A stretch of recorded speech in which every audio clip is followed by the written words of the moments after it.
We're live, bro. Are we live? You know you have to hit that button right on the top We right. we are live.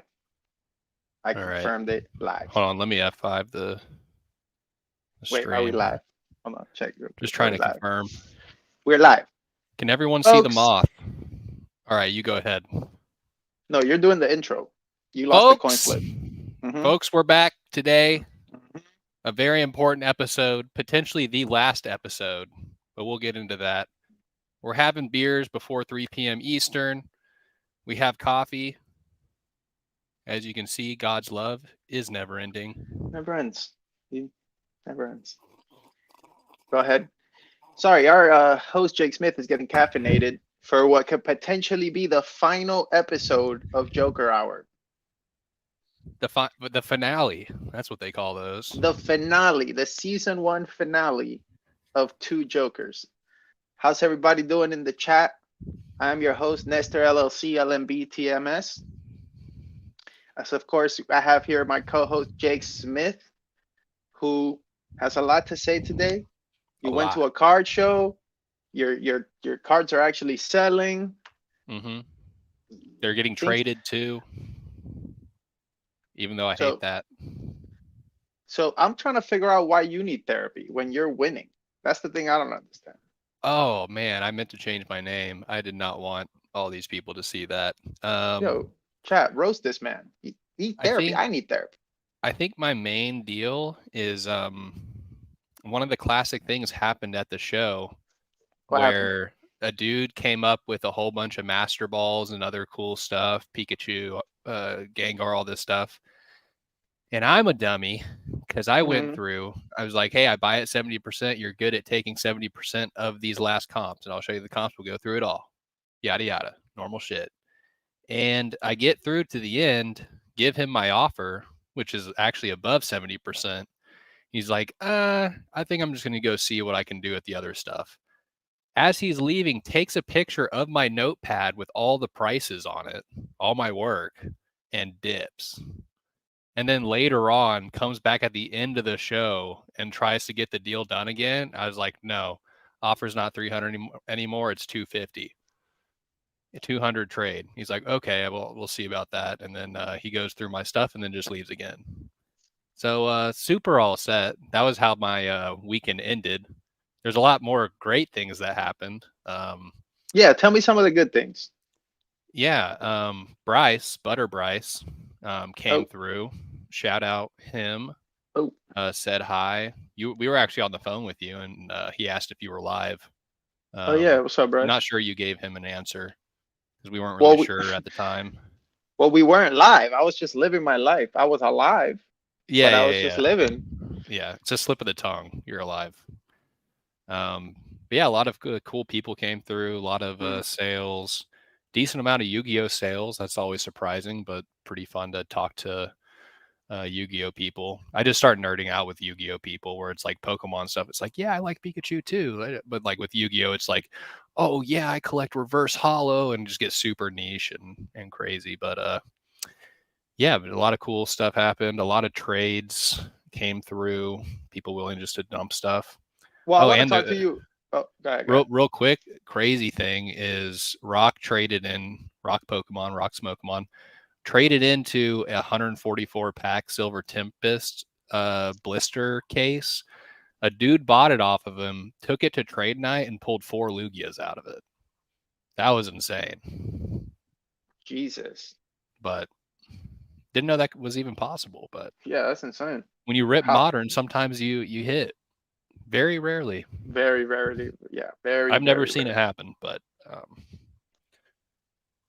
yeah, dude, what have you been up Well, to? Should dude, we chill it. I talk mean, to the I chat? Do we ignore honestly, chat? Do we? yeah, we can ignore chat for now. I want to talk to you about Yu-Gi-Oh, but I don't want to lose our little viewers. Yeah, So don't. We're barely holding off at 13 right now. Unlucky yeah, number. yeah, If you yeah. hit So we, Yu-Gi-Oh right now, or us just saying it, oh, it's dropping to 10. Yep, we're but no, cooked. everything's good. I'm just, enjoying a nice little adult beverage. Over Nice. here with the homies. Our discussion today will be about cards.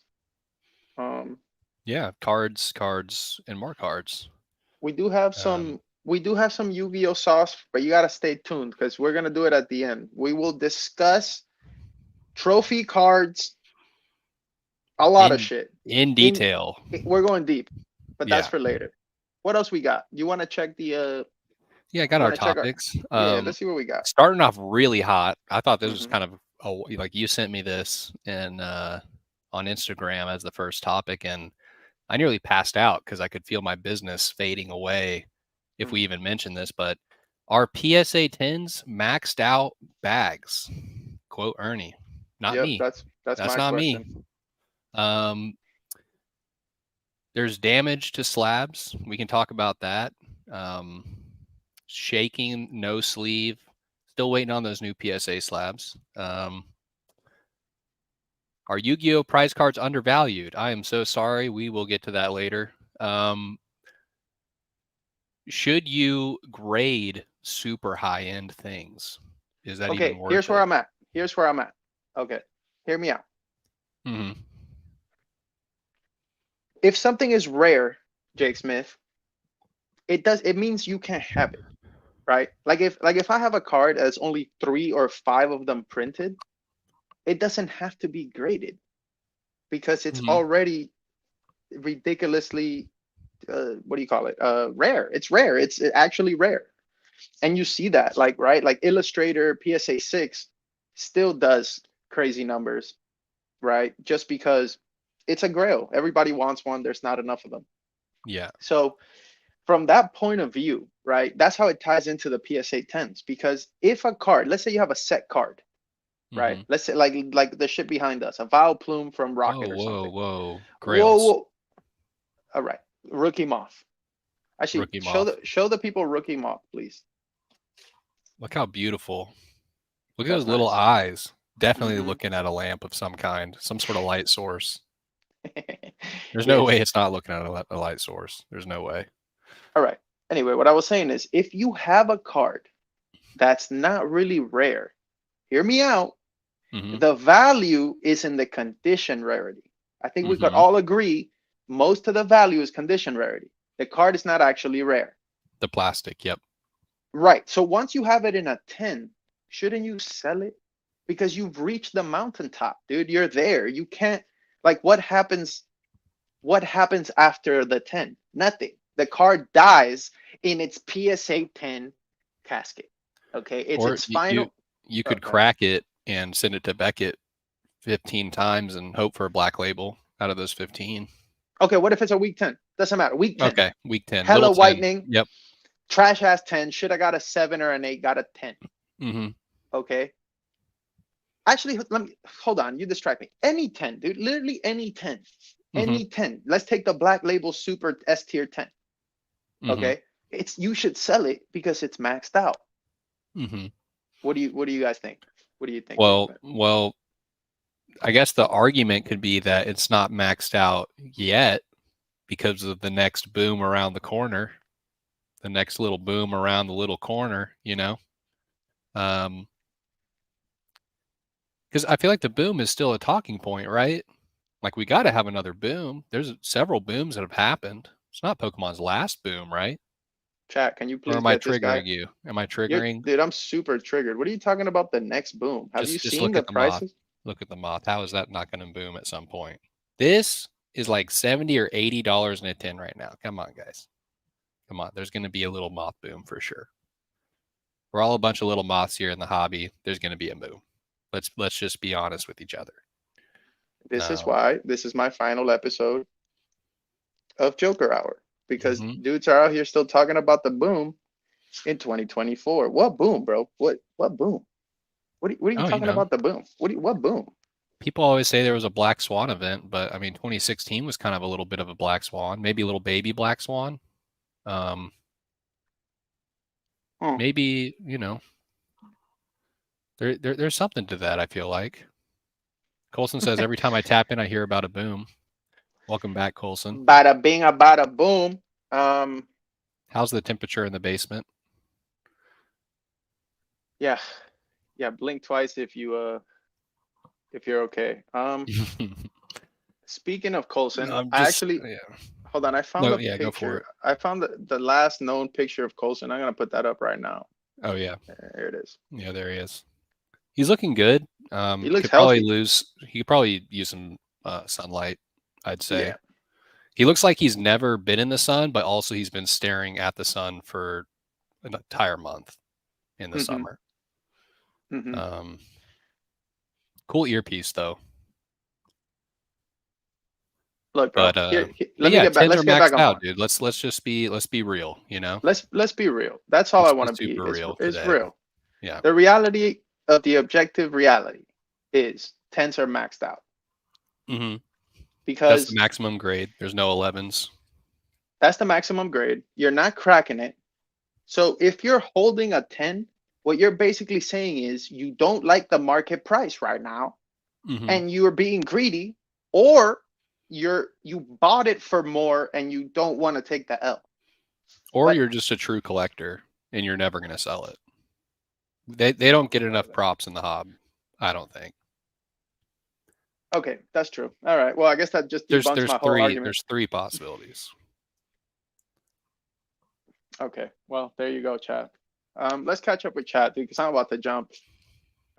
Let's see. What is chat talking about? Are we live jokers? We're still trying to figure that out. Palkia. Yep. Mm-hmm. Think we'll reach 200 subs today? I think we'll probably go down a few after we talk about Yu-Gi-Oh. Yeah. Got some nice yawns in the chat. What up, Elite Unit? What's good? So, guys. Just sitting here F5ing on PSA's tracker. Are we live? I'm doing the same thing. I got to assembly super quick. I don't know. PSA is flying right now. Okay. Some people have other things to say about that. Okay. Kai is sending me messages on Instagram every single day saying, will my grades pop? And I say, I don't care. We live. 2 jokers, 1 card saver. I don't think we'd fit in there. No, we can make it work. Brad says too much Vileplume for me. Hey, at least it's not Dan. Thank you for being here, Brad. We appreciate anybody who is against Dan. Thank you for coming through. Is that a crease on Ernie's gold bat? Yes, it is. But it completed the set, so not enough Vileplume for me. So we got too much and too little Vileplume. I agree. Doug says ignore me. What's good, Doug? Ignored. Let's see. Oh. Nice continued elevation is what we're looking for. I'm not really sure what that means. I think it's just you got to keep elevating yourself, right? It's kind of like a therapy comment, I think. Like you have a magneton in the background. We're super elevated right now. Okay, Quilly has a good one. He says, help. I started collecting a little again. What do I do? Great question. Terrific question. Well, all I hope is I continue to have stuff that you're willing to collect. So yeah, why you don't angel me? Go to my store real quick and angel your homie real quick, dude. yeah, I got the sauce. Quilly angeled me the other day. We need some more angels in the chat. Throw up the angels in the chat, guys. All right. So hey, let's see. was good. So also, Jake Smith, the cards shake in the PSA slab. Hello. Mm-hmm. Am I the only one out here that like moves their slabs 1 inch? This shit shakes like a maraca, big dog. Can everyone hear this? Yes, stop. Oh, no, it's fine. It's just it's a Mimikyu. Oh, you're good. Yeah, it's not a Pikachu. No, it's fine. Yeah. Okay, so you basically, all right, let's move on. You clearly don't care. So let's move on. All right. Okay, this next segment I want to call wild speculation. It's a good new segment because this is going to get wild. Okay. It's going to get real silly. I want you to tell me a wild speculative take, and I also want you to tell me what is the best time in the year to sell all your shit, and what is the worst time to sell all your shit. Okay. Like if you had to leave the hobby and exit, what month would you choose to sell? I'll answer the second question first. Now, right away. I've learned some from some really great men that exist in Mm-hmm. the hobby. Some of them may or may not have been to the famous Rusty Mansion house, card Oof, I'd store, rather not. Yep. Mm-hmm. basketball court. Some of them may have been there, so you know their opinion is crazy good.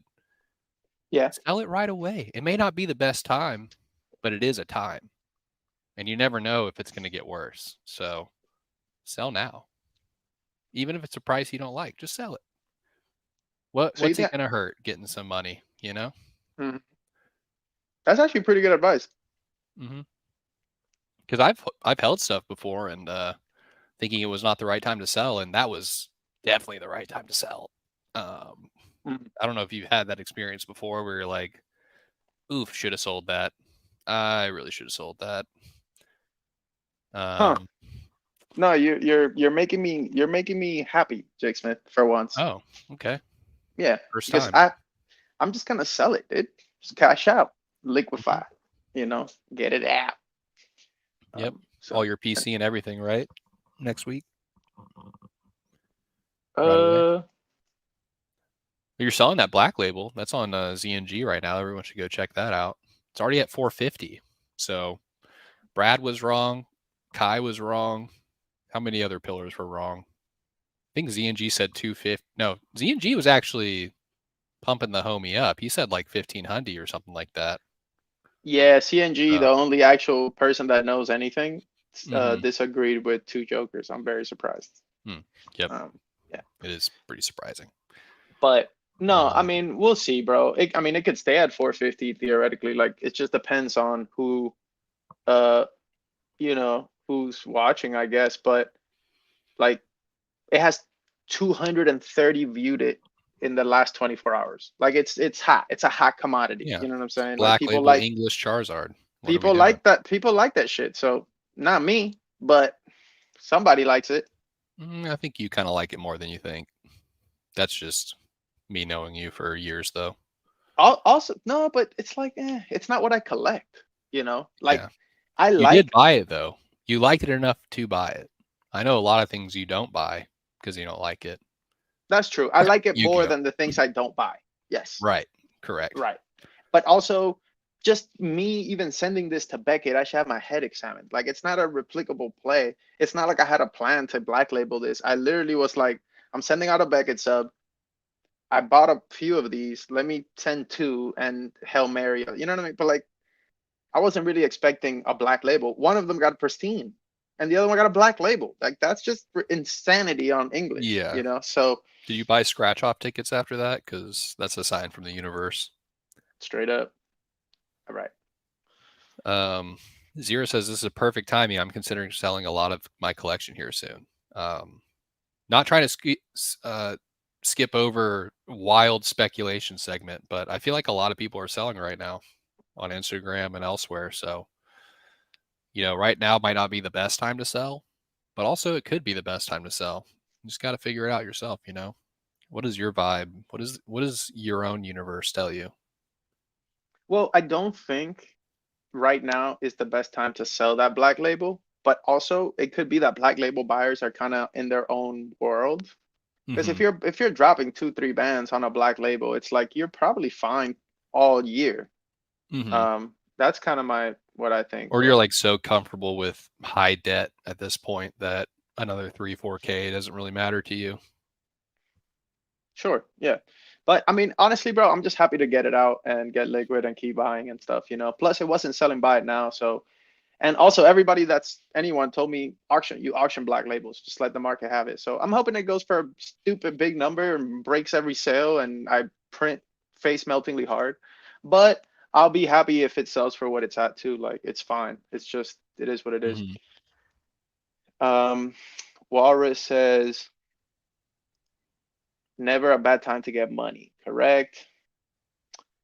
Why did you choose eBay consignment instead of PWCC? I don't know. I just don't really use PWCC. I haven't really used it. I think his ZNG was hurting for money, Oh yeah, so and I he wanted was to really help him begging out. you. Yeah, Yeah, it's I good to wanted to toss help him a him. bone.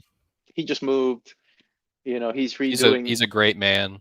You know, Yeah, no, didn't we quite trying to make help it to him out. Rusty's house, but still pretty great man. Not that great. Not the Yeah, grade. Okay, pretty great. Pokemage says, I just got obliterated with more nines. Woo! What did I do to deserve it? Now let me address this one, Jake Smith. I got this one. Please go ahead. You can sit down. Yep, I'll drink my coffee. What PSA gives you does not define you as a man unless it's a 10 on an Ilarichari, Mm-hmm. because then you become a great man. Mm-hmm. But any other grade that you're given does not define you as a man or as a hobbyist. You can still love your family. You can still pet a puppy. You can still rescue a little cat and be just completely good. Mm-hmm. Now, a great man, Jake Smith, told me we're in the crack era. So if you have the opportunity, when you receive the nine that you disagree with, crack that puppy out, 10 it, and you only lost 15 and a month and a half of your life. Yeah. Go ahead. Just a year and a half ago, grading was, $50. Or maybe that was 2 years. It's all a blur. But yeah, if you have to grade a card for 30, what's the big deal, Just an extra month, an extra 15, plus, 5 for shipping and fees, and probably 20. It's probably going to be 60 to regrade. I Let's be bought a honest. car, Jake Smith, for $250. Mm-hmm. I graded it at the 40 because I was certain it would 10. It got a 9. Mm. I said, ha ha ha. I cracked that puppy. I sent it at bulk. It got a 9. Mm. I sold it and took $100 L. Mm-hmm. Claps in the chat. Great job. Stupid choices get stupid results, dude. Yep. Must have not been a 10 if you tried twice. I should have cracked it again. Yeah. Third time's a charm, I've heard. I'm on a couple cards I'm going for a third time at. Super not recommended for business, but sometimes you just get in your feels and you're like, fuck you, PSA. Have it a third time. Here's more money. But A, that's a just me. company's a company's opinion on your widget should never affect you on a personal level, because the people Mm-hmm. grading the widgets, they're not, let's just say, how would a pillar say it? At this time in their journey, Mm. they're not quite good, not good. I can't, pillar would never say that. They're not quite experienced enough so early on Mm. to know nothing. Right. Perfectly well said. Great. Thank you. You're a pillar now, I think. Yeah, being a pillar is all about saying things in a way that doesn't offend anyone while you still print. Mm-hmm. And you still slightly offend, but it has to be so nuanced and worded in a way where in a legal setting, the judge can't really determine if they're being rude or not, even with a jury. So I got a question for you, Jake Smith. I'm sure you saw the video that ravaged the internet about Rusty's uncut sheets. mm-hmm. Okay. Ravaged it. Actually, not ironically, actually serious question. Okay. What's your take on uncut sheets? Do you want an uncut sheet? If so, which IP? And if so, right now, this moment, what would be your budget for an uncut sheet? Those are the questions I Ooh. got for you. Well, I had a budget until I got into Time the out. cracking game. Time out. Okay. What did you think about Rusty's shit first and foremost? Stupid fire. Stupid. Stupid. Not gonna lie, my little panties almost came off seeing that first at LOB uncut sheet. Not gonna lie. Not they Hey, they drop. I didn't do hey, it. They just drop. not judging. That's all I'm saying. We're Had not Blue judging. Eyes, Exodia, all pieces. It had all the ultra rares, and was it secret rares too? I can't remember. Ultra rares is all I need in this life. Blue Eyes, Exodia, all that stuff. Yeah, I put it up on the screen. It was So my nasty. my thing is this, like some of these, yeah, some of the Yu-Gi-Oh ones were so insane. Like Yeah, this one right that here, one is just bruh, super unreal, and they just skipped right over it because they don't know Yu-Gi-Oh. Their loss, but bro, this this is is stupid. dummy. Yeah, you're done Dummy. for. Well, Look we at all should give those a shout legs out. and arms, dude. Let's give a shout out to the channel, Mickey Brew. Mickey Brew, great video. Rusty, great collection. Go follow them and go subscribe and all that. But yeah, this is not. This is Why do I like stupid. those thick borders too? It's like, Oh, dude, like the yeah, marble, yo, goodness. yeah, this hits. But The I mean, dude, monster look, I mean, reborns, like, the Pokemon is nuts. Like, what is oh yeah, this? that I think that's probably one of the coolest uncut sheets of just all the Mews. Yeah, yeah, yeah, I yeah, think it's yeah. like a thing where it's like I've heard from people how rare these uncut sheets are, whereas like the actual card isn't rare at all. But to even find one that's, you know, not cut up is Time out. Red alert. Red pretty sick. alert. Quilly says, Eladi uncut sheet when? You give me Ooh, the link. Send me the link. I will literally snap. send me Go the ahead. link plus your best realtor because we're selling the house. Yeah. And bring me a loaded pistol because I'm Yeah. protecting my life. Hmm. Okay, back to Rusty. Dude, Yeah, I thought this was pretty cool. Like the matte hollow yeah. finish rocket. Never seen that before. Yeah, it's like the Yu-Gi-Oh! Hollow rocket. Mm. She. I'm not gonna lie. Part of the reason I didn't like uncut sheets was because they're always rolled up into that little with the rubber band around it, super dry. Hmm. But this is a great man. He Oh yeah. flattened them bitches. He put them in a custom slab. What? Great man. That's some real pillar. Great like top pillar. I've never said top pillar, but Rusty might be the top pillar at this Rusty certain might time. be top pillar, not because he gave to the homies and was a benefactor, Yeah, yeah, whatever, because of his material possessions. yeah. Material. This is purely based off material possessions. Yes. What a great video, by the way. Mickey Brew, I don't know who you are, but you are a great videographer. This shit came out Mm-hmm. fire. Mm. Um, Look at let's that see what sheet. else. What else they got? But yeah, some of this, like, okay. Now look, I'm not saying it's not awesome. I'm not saying it's not awesome, but I think it would be one of the first things he would sell if he had to sell. Like, let's just call it for what it is. Yep. Maybe you could sell this to an archaeologist, a Yep. Darwinist, Pterodactylologists of some sorts pterodactylist, leading in their field. you know. And oh, I want to say something, bro. This first one is so clown. How much? Because I was trying to figure it out because my girl asked me. She caught me Mm-hmm. watching it, guys. She caught me on the big screen, dude, watching the video. And my girl's like, "Oh, cool. How much?" I was trying to figure out how much. Okay, the Charizard, there's four of them. The first dead Charizards in the sheet, there's four of them. PSA 10 is what, 200K? But obviously, these are not PSA 10. There's no shot that the uncut sheet is minty. Like everything I know about collectibles tell me all those are sixes. You never know. Yeah. But even if they all are sixes, I feel like I remember this being auctioned. Like people were talking about this and knew that Rusty bought it.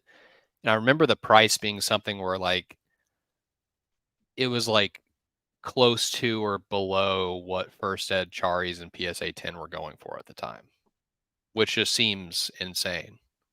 Grimer If Collect anyone can says, remember, put it in the chat because I thought it was 250K is like the number that's coming, but that could be completely wrong.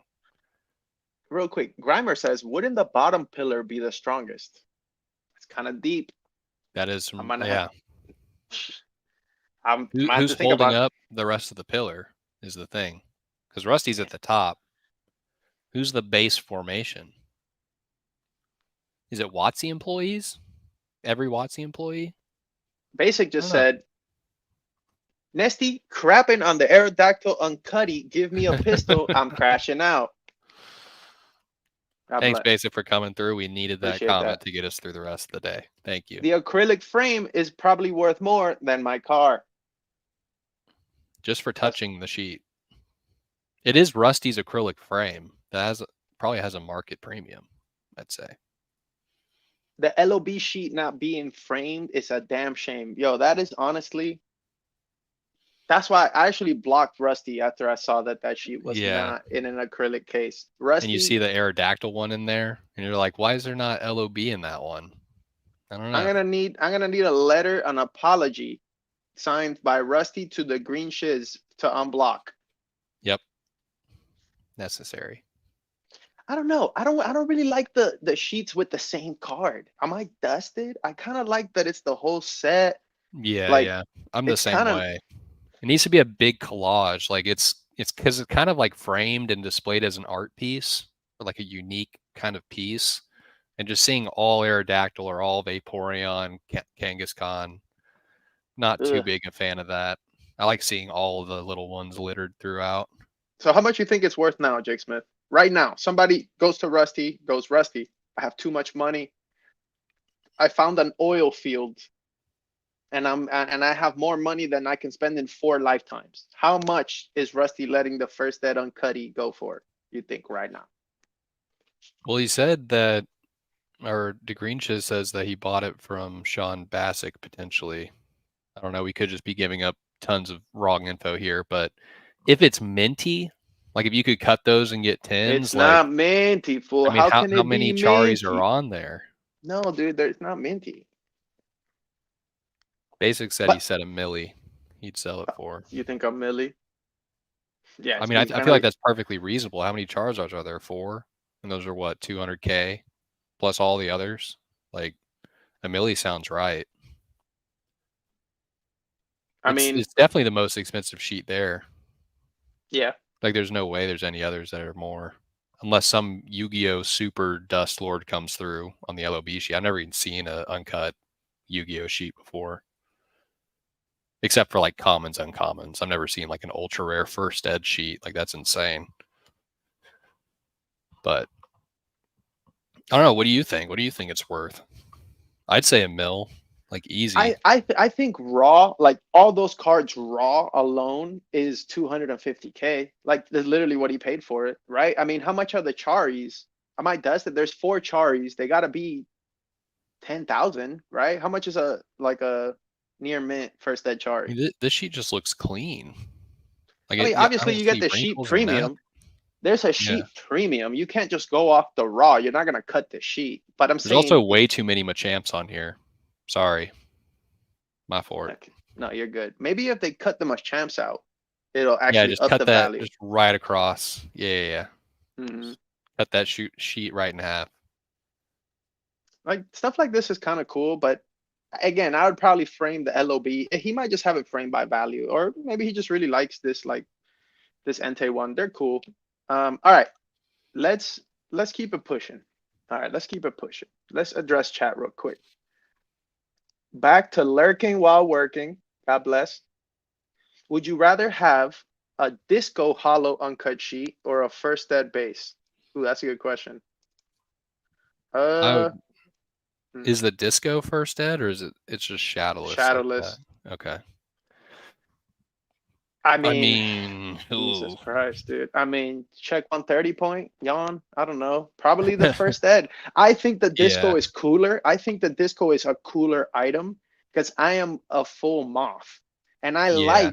I like, oh, this release was in 1942 because in 1941, I like mothing out, There's more but talking points, more there's lamplight with it. right, but you know what's the beauty of first edition? You don't have to say nat. Yeah. They're just You just say immediately jaw drop. Like yeah, what? immediate overkill. First ed uncut, overkill. Yeah. GG. Rip. Look, everyone in that attic is sweating, not because they were playing basketball, but because they saw the first ed uncut. Everybody knows that. It was What's more actually really illiquid? cold outside. That's a great question. What's more illiquid? Japanese vintage nines or uncut sheets? That's a good point. They might be illiquid. They might be bags, dude. Yeah. But they look like grails. From where I'm standing, they look like grails. All right, let's make a hard pivot, Jake Smith, because I want to lose viewers. I want Mm-hmm. to lose viewers. I feel claustrophobic with this many people being here. Mm-hmm. So let's take a hard pivot into another little video I saw by a man called Strictly Sealed, a great Ooh. man. Okay, he went to this dude's house, and to be honest, I kind of saw this while I was doing stuff, but the general thing is This dude right here is a Japanese whale, and he has the stupid sauce. Is essentially where we're at. Like Okay. enough sauce to be considered a great man, or is it just strictly sealed as the great man here?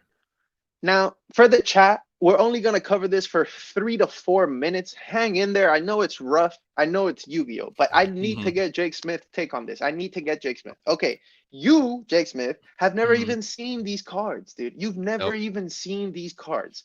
But I can assure to you that they're stupidly rare grails.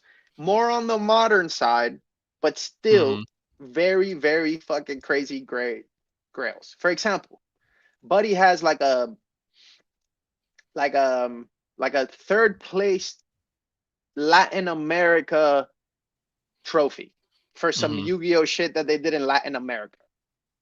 You know, Yep. how do you evaluate that? Like what does that mean to you, Jake Smith? And like, would you want something as niche as that? For example, this dragon being like out of 5 of them ever made and some stupid next level chase, but you've never seen it. It's not nostalgic. Nobody will ever know about it. Literally, it's the first time you've seen it. I Mm-hmm. had like I just want to get your thoughts on this. Um. Yeah, I mean it's hard to nail down, especially if it's in a different language and a monster nobody knows. Or like this, it's like a hand. Like, yeah, it's Yeah, sick, but a hand reaching for our little nuts. Yeah, I mean this one, look, this is the one I wanted to show you. That's hard. It's called Another Verse Dragon.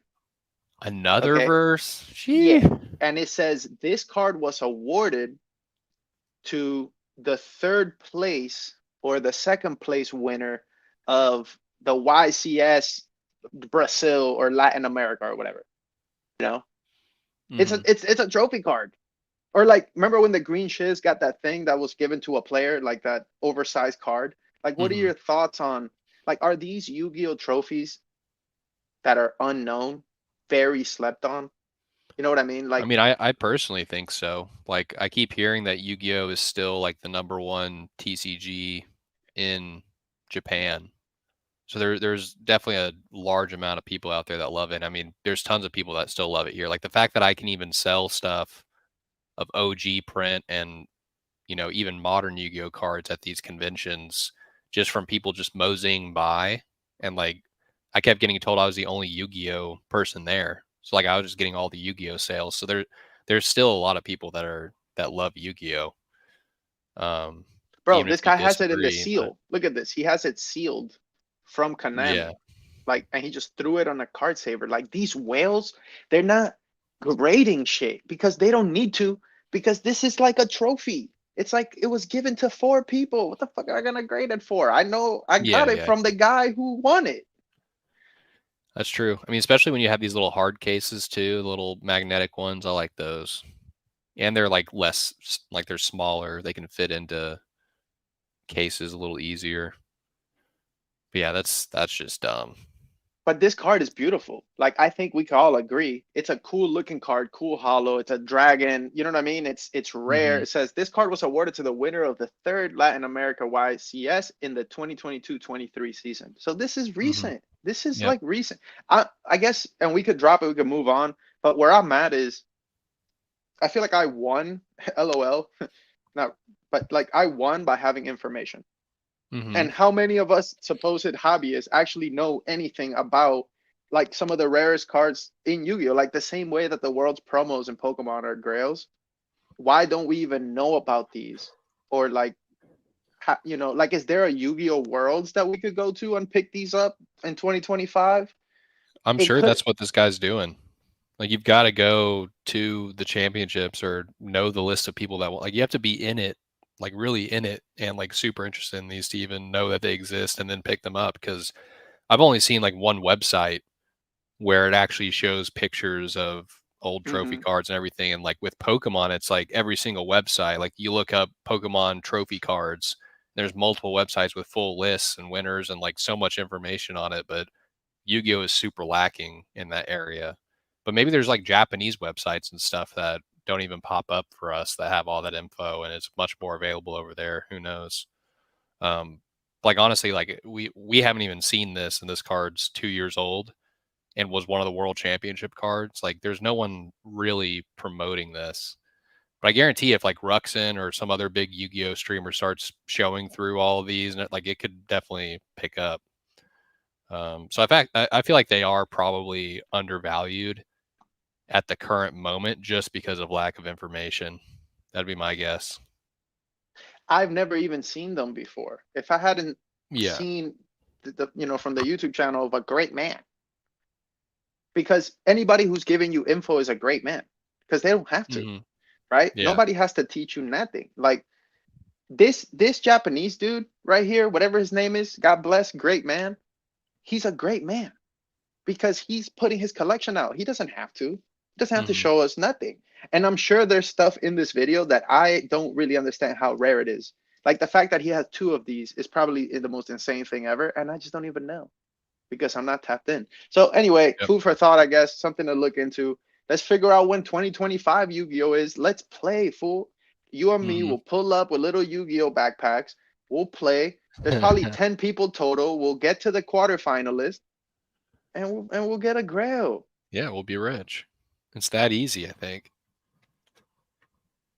Do third place Latin cards pull you Brazilian baddies or no? Good question. Oof. I'm gonna guess no, but like look, you can get a ship. What about this ship, dude? Grail. What All is right, what that? else we got? Leonardo's silver airship. Leonardo Silver Sheesh. airship. It's kind of random though, to be honest. It's a little random. I do like the little text, what do they call it, flavor text they put on the Yu-Gi-Oh cards. It says, "Her wings display her glory. The proof of her glories are told in legend." Yes. Thank you. Thank you for that.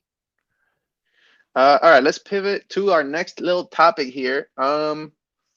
Jay Smith, Austin card show recap. Um, Cass kind of said it nice. Austin show is lit for pickups. Definitely a decent amount of pickups. People willing to sell it.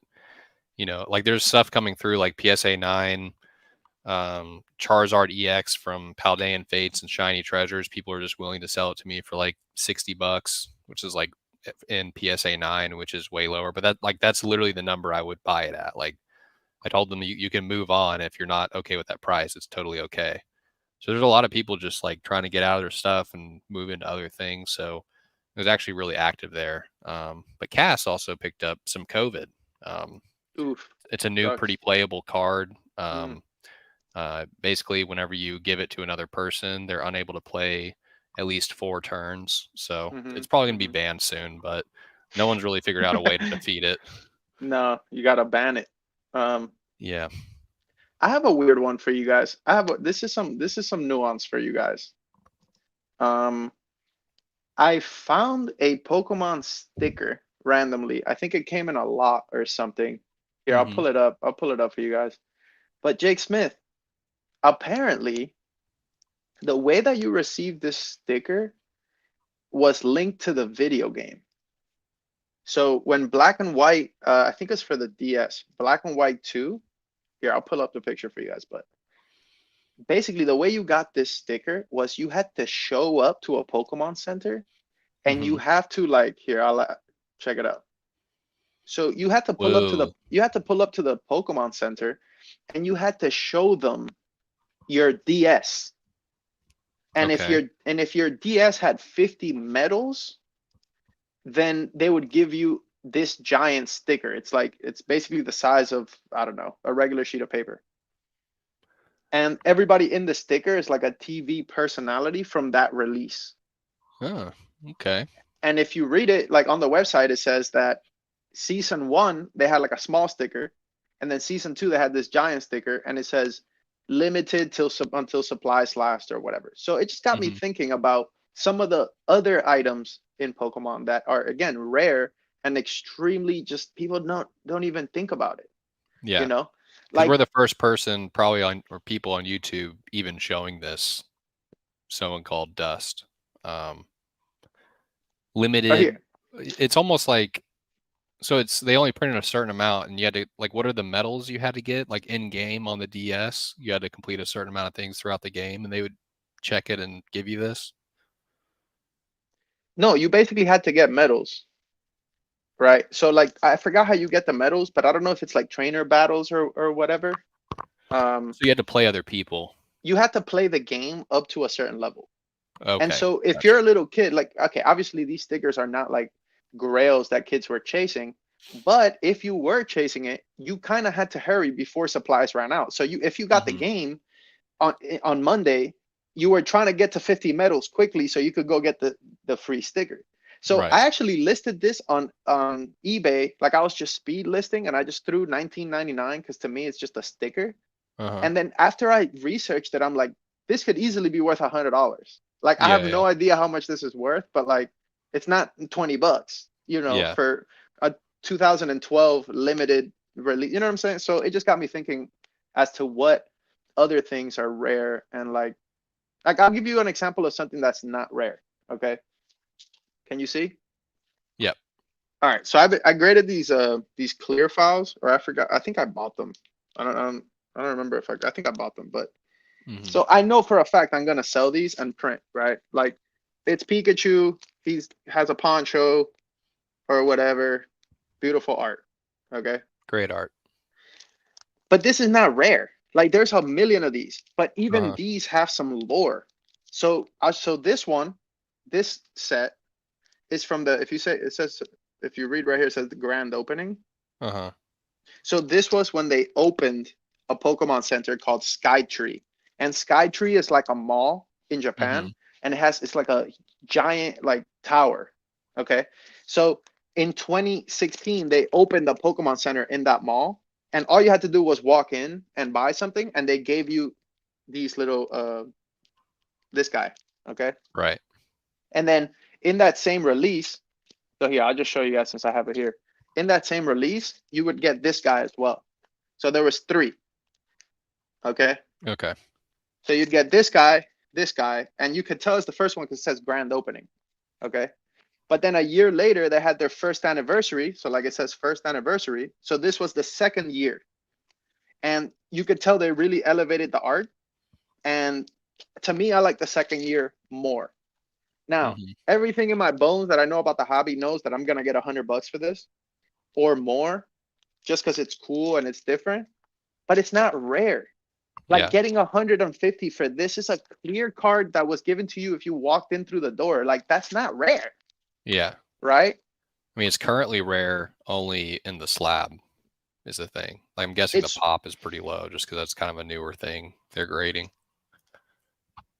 I have this thing. This is a junior stamp rally.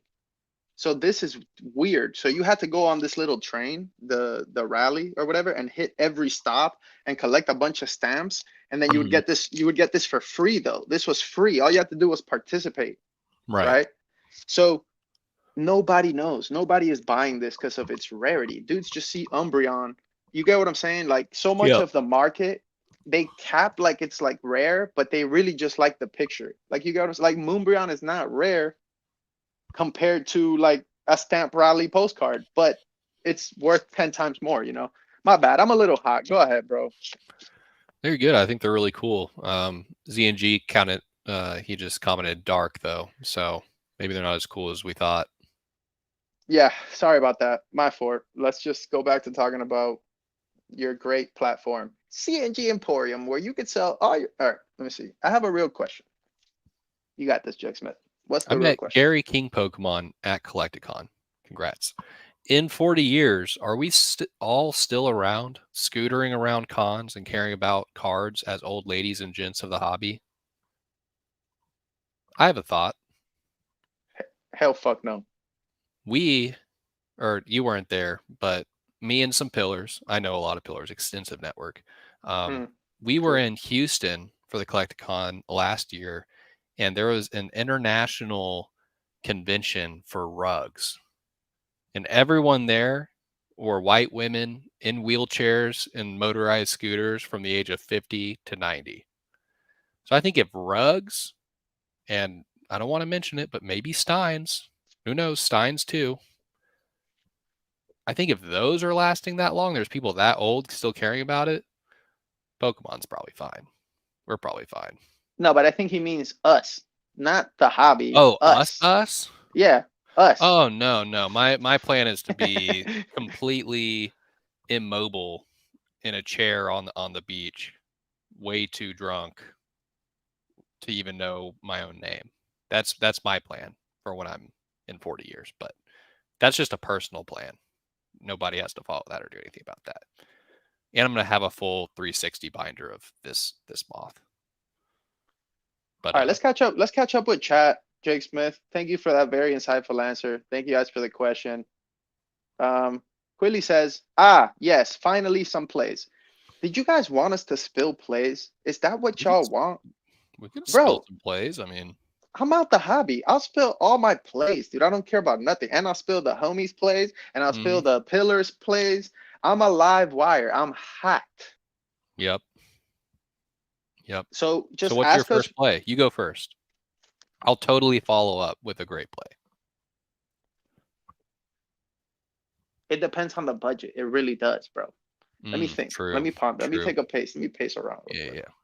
It depends on the budget because your play is only as good as your budget. If you have $100, the play is go get a gun and rob a liquor store. You know what I'm saying?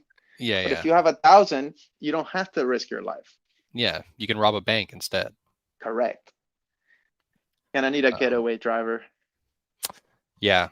Bank robbery is a little more expensive because you got to get the homies in with you, and they have to like not spill that you planned the whole thing and got away and all this other stuff.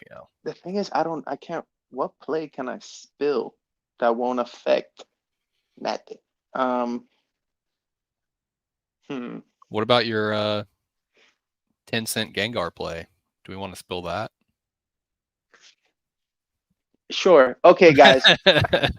Yeah. I mean, okay. I'll just share a little bit of nuance. Okay, I'll share a little bit of nuance, and then I'll avoid this question while actually tackling it. Okay, you guys know that I love Elatis.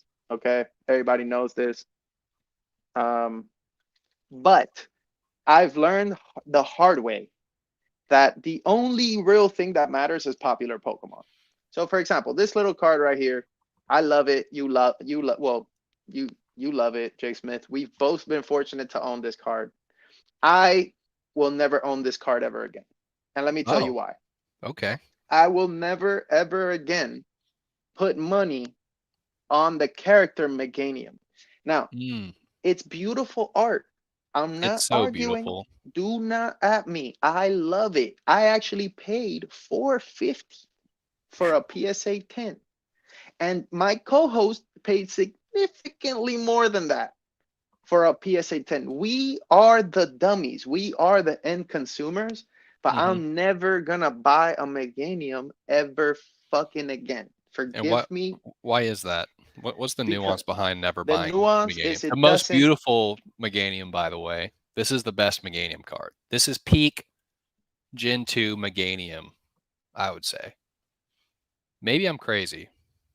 You're not crazy. It's a great find me card. a better Meganium, Let me tell you why I'm never gonna buy this or put my money there ever again. It's not liquid. People don't FOMO into Meganium. There's 400 of them listed on eBay.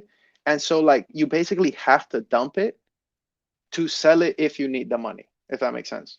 Like there's certain cards that whenever you need the money, it's gone. You have a PSA 10 Gengar, it's gone.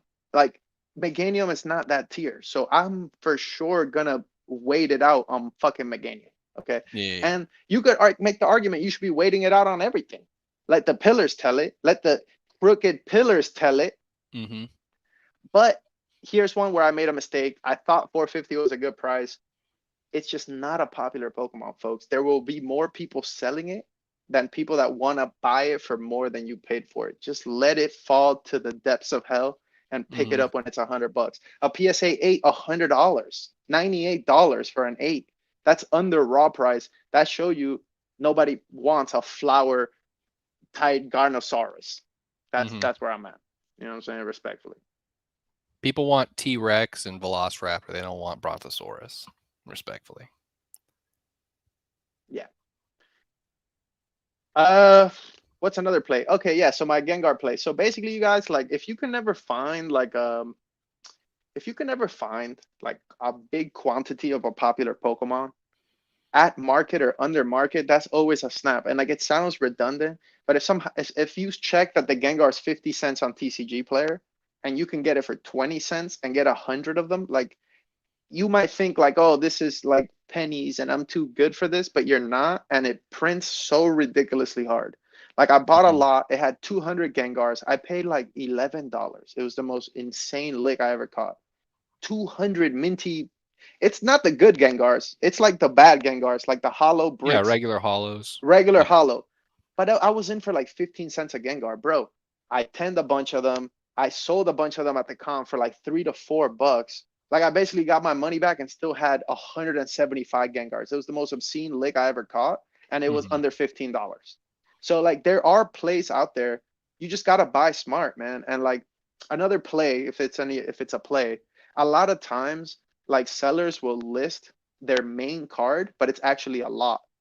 And like, I almost always snap those. Like, if I'm looking for an Entei and I see a lot, but it has like an Entei and three more cards, that's always a snap, because you get money out of those stupid four cards and the side duck or whatever, and you're lit. And then you tend it, Mhm. and then you tend the card that you're looking for, and you really print. So I don't know, just buy cheap, popular Pokemon. Now, the same seller that sold me those Gengars, he also had like a bunch of Articuno Vs, and I bought those too, and I haven't sold a single one.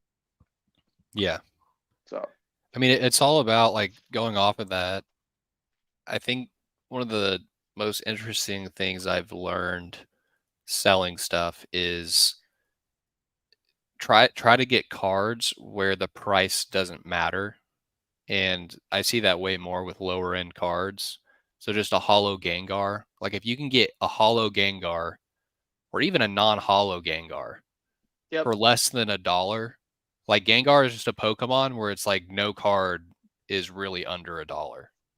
So and a lot of exactly. times they're 3 to 5 damaged. That goes for a fossil. That goes for like non-hollow fossil, not like everything. Like there's certain cards like there's some Pikachu's where it's like it's so pop like so many of them that they really are $1. But I mean, just overall, like if it's a super liquid Pokemon, it doesn't hurt for getting into cost basis under $1 because you can always sell those cards for $1 at a show, and they'll be like the first ones to go. Which is why you usually price them like $2 to $5 and see how it goes. But um, yeah, that's damn. You gave us 2 plays. That's wild. 3 plays if you include not buying any Meganiums ever. Yeah, Which that's not a good play. I got one more play. oh okay. I got one more play. Um, Even though I just had an extensive rant on stickers, I'm gonna go ahead and advise you: do not buy stickers.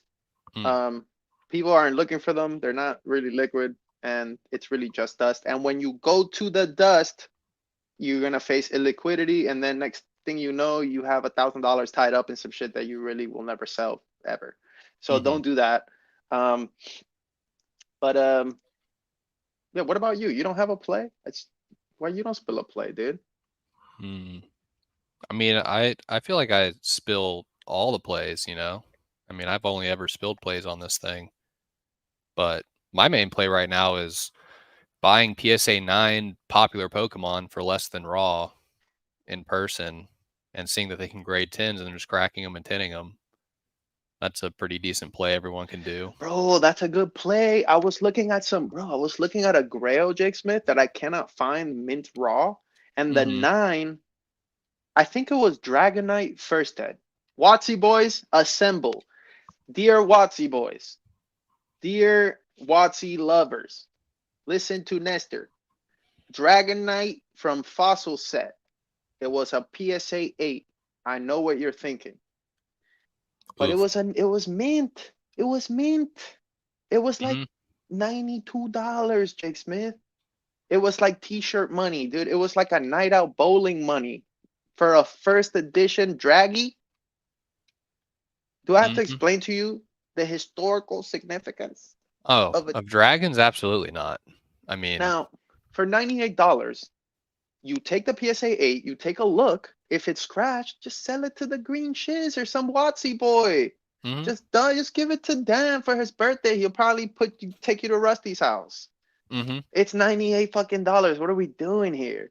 We just ripped 4 151 boxes and you know what I'm saying? It got a Kabutops Master Ball. What are we Mm-hmm. doing? It's $98. So you crack it, you get a 10. Now it's worth 4,900. What are we doing here, dude? Like, as a gambling man, the implied odds of cracking some of these nines is outrageous. It's Mm-hmm. ridiculous. Like, take the Elottie. LOL, I'm a meme, right? But the Elottie 9 is 2 bands and the 10 is 3 bands. You can't crack that. Yeah. You should I really mean, shouldn't crack. I'd crack it. Hey, things have been done. But when the 8 is 100 and the 10 is 5K, I'm sorry, but I might just become a full-time cracker. Mm-hmm. Respectfully. Yep. Full-time cracker. All right, let's Pause catch that up one on up. these. Let's catch up on these things. But Yeah, you really. these two I picked up. English and Japanese. Oh, nice. Both look like 10s. So Oh, we'll they're see. both nice. Update coming in a month. All right, let's catch up on chat. Okay, so beep, beep, beep, beep, beep, beep, beep. Bring your deck to Chicago, Jake, if you want to play Yu-Gi-Oh. Yike, that's a red flag. Quilly has COVID too. COVID brothers. Sorry to hear, Hell yeah. bro. The Skytree Rayquaza looks sick. Wow, Walrus actually likes things, dude. Did we That's find wild. it? You Did we found find something that Walrus actually liked. Walrus? I'll sell it to you, baby. $60. Hit me, homie price. 60. All right. He bought Uh it for 80. It's a good oh, price. CNG says dark, always good. Mm-hmm. Must have said something awesome. Brad came in with being toxic. We love to see it. I bet shipping them jumbo slabs is real fun. Good luck finding a box that fits that size, bucko. You think you're real smart. No, I love you, Brad. You're the fucking homie. We appreciate the toxicity. Sierra says, Rayquaza Skytree Cracked Ice is a grail in my collection. Damn, I don't even know if I know that one. Hold up. That's the Rayquaza promo card. You've seen it. It's like a cracked ice foil. Oh, that one's dope. You know what's one of my favorite Rayquazas? It's the Versus non-hollow. Oh, yep. That one's sick. It's like a trainer Rayquaza. Somebody's the trainer or whatever. You know what I mean? I think so. I think I remember that one. Let's see. So we'll pull it up. So this is the homie's grail. You're. Ooh, it's a shiny Rayquaza too. Ew. Oh, it's got a little stamp of Pikachu riding a Rayquaza. Ooh. Dude, I'm not sure I've ever even appreciated this card. Wait a minute. Is this a Rita? Can we have an appreciation moment? Oh, it's a Saito. Oh, Ooh, a little Saito sketch on that bad boy with a little Pikachu riding on the sketch. I might have really been sleeping on this card. This card is gas. It really is a great card, Jake Smith. It's a great card. Wow. So I could have that with the jumbo dude and just full dust it? Mm-hmm. Never sell it. Nostalgic for Skytree. Hold on. Let's see if I can pull this up.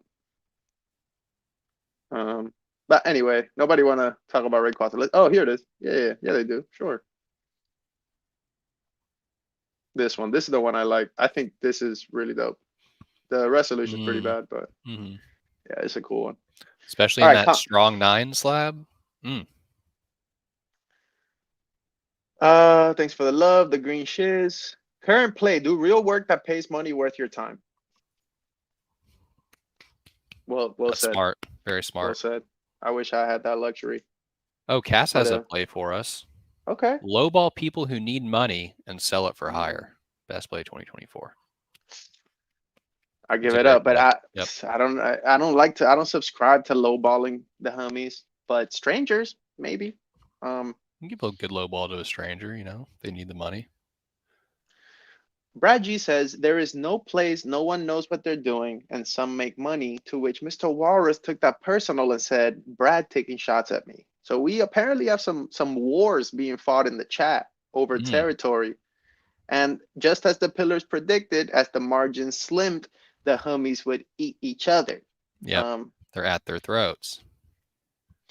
TNG says, my trigger is people pretending they have plays. Great comment, which takes us to our next segment. trigger words. Jake Smith, Mm. go ahead. Go ahead. What's got you triggered this week? Oh man, I feel like I had some really good trigger words. Why am I blanking? I'm gonna need a moment. I'm trying to I just I'm feeling like way too happy to just immediately remember trigger words. Okay, we'll get Oh, back to it. We'll get back to it. No, you're eBay good. trades. I don't like that. I don't like eBay trades. People message me on eBay to trade. I got a message from someone to trade Black Label Naruto cards for Pokemon. Now, I Maybe I can should do feel it. the homie Sierra in the chat is hot. I could feel the heat. He says, yes, Brad G. It seems no one pays market to a vendor unless they're on camera throwing up peace signs for the YouTube dust lords. Pin the comment? Like, it's a great comment, but why are you so hot? It's my question. But yeah, it's true. It's true. Why would you pay market?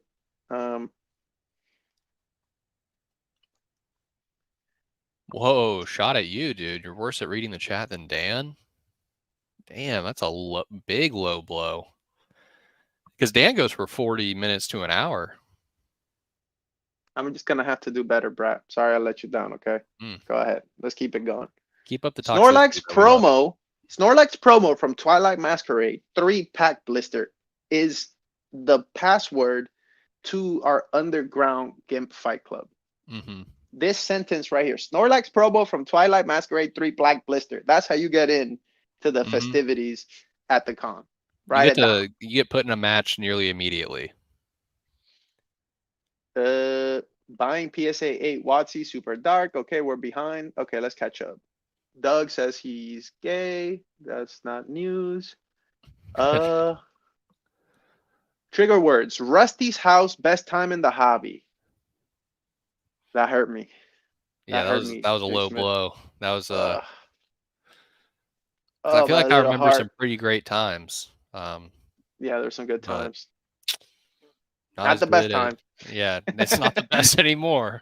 Not anymore. After a sweaty basketball game and a couple uncut sheets, day is made. Ela TCG says Palkia. Yes. I feel like we were going somewhere and then we stopped. Where were we going? Where are we going somewhere? We're going into triggers, but I'm just like my brain is just not working right now. Is it because Are you happy? Are we live? Yeah, we should probably check if we're live. Yeah, double check. Yeah. Thrifty stayed at my house for Austin. Mm-hmm. Free of charge. Completely. Clean sheets, food, puppies. The puppy was really nice. Yes. And guess what happened? I already know. On the way from the airport to my house when she got here, somehow broke her sunglasses. I don't know if she was big braining and they just snapped off or what happened, but she needed to borrow my sunglasses. Me, I'm a one sunglass owner kind of guy because I always lose them. There's no need to have so many because I can always go to the store and get more. Yada, yada. My sunglasses that I have, since I'm a one sunglass owner, they're a little more on the higher end.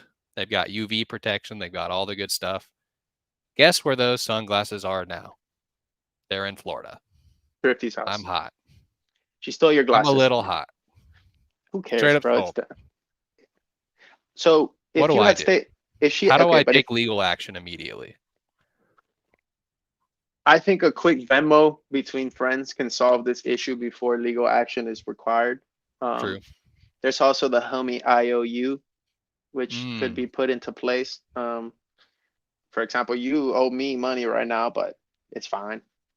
But before I can even answer, we have the person that you just called out here to defend herself to the stolen glasses allegations. Thrifty TCG, welcome to the show. Okay. Welcome. Thank you. Hopefully your eyes are nice and healthy. They should no be. Face, no case. You can't see them on my face right now. My forehead. Oh, okay. Thrifty, are you wearing the shades right now that people want to know? We speak, my guy. They better not have fingerprints on them when I get them back. Bro, I have cleaned them multiple times. Okay. Kurt's cleaning glasses. We do not play. With Kurt's car care? Yeah, Okay. Whoa. It's filling the Yes, it's in scratches, glasses. It's just a polymer. It's fine. Walrus says, I too have been played by Thrifty. Yeah. So Walrus, please write in the chat when I should expect my money back, or if I like, what is the time frame normally on Oof. loans to Thrifty, thrift? as your Oof. legal counsel, I would advise you not to go on live chats to defend Ugh. yourself. But as Oof. your homie, I'm here for all the smoke. Um, Oh no. Okay, I didn't hear any of the slander. I was on the phone with one homie, one hobbyist, and now I'm here in this chat. So God bless all of you. And Jake Smith, I'm very sorry for taking up the space in your home and stealing your glasses for So much Hey, space, so many glasses gone. hey, Thrift, since you're here, why you don't show your new thing, dude, so people could tap in? Okay, well, you want to see what it looks like? Sure. Let's see if I can turn the camera on and turn this baby around. I don't And my know. glasses are lost. She just had them on her face, and they're gone. They're gone. Yeah, good luck, Jake Smith. All right, hold on. Let me turn the camera around. I have no idea what Yeah, this look is. at my eyes. They're already like. I went outside Whoa. today and just like straight up looked at the sun for 30 minutes What's going just to on see what here? it was like Whoa, without look at glasses, Can and Thrifty's you it's not see little. it. anything? Yeah, we can This see. is That's lit. this is the battle station of all the orders that are going out today for whatnot. It's lit, boys. Is that a Meganium? You sold Yeah, look that? at this. Yeah, dude, Ernie this was is just saying that was unsellable. $1, bro. My fort. Okay, Thrift, but you gotta let the people know what you're doing. The people don't even know what's going on. Bro, I can't even see the camera is the problem. Hold on, I'm on the settings now. Okay, hey, what's up, chat? What's giddy? All right, That's good. can I flip it? Nope, Is that did better? not. There we go. Yeah, that is There better. we All go. right. All right. Yeah, I hate holding the camera, but I'm gonna do it for a second. Yeah, I'm on Whatnot now on Weedle's Warehouse channel. It's pretty lit. It's lit. Yeah, we're doing good things over there. I sold 120 cards last night, and My it was like God. 3 hours, and did pretty good. Can't complain. You sold 120 cards in one day. Who do you think you are, Leonhardt? Oops. Yeesh. That's pretty good.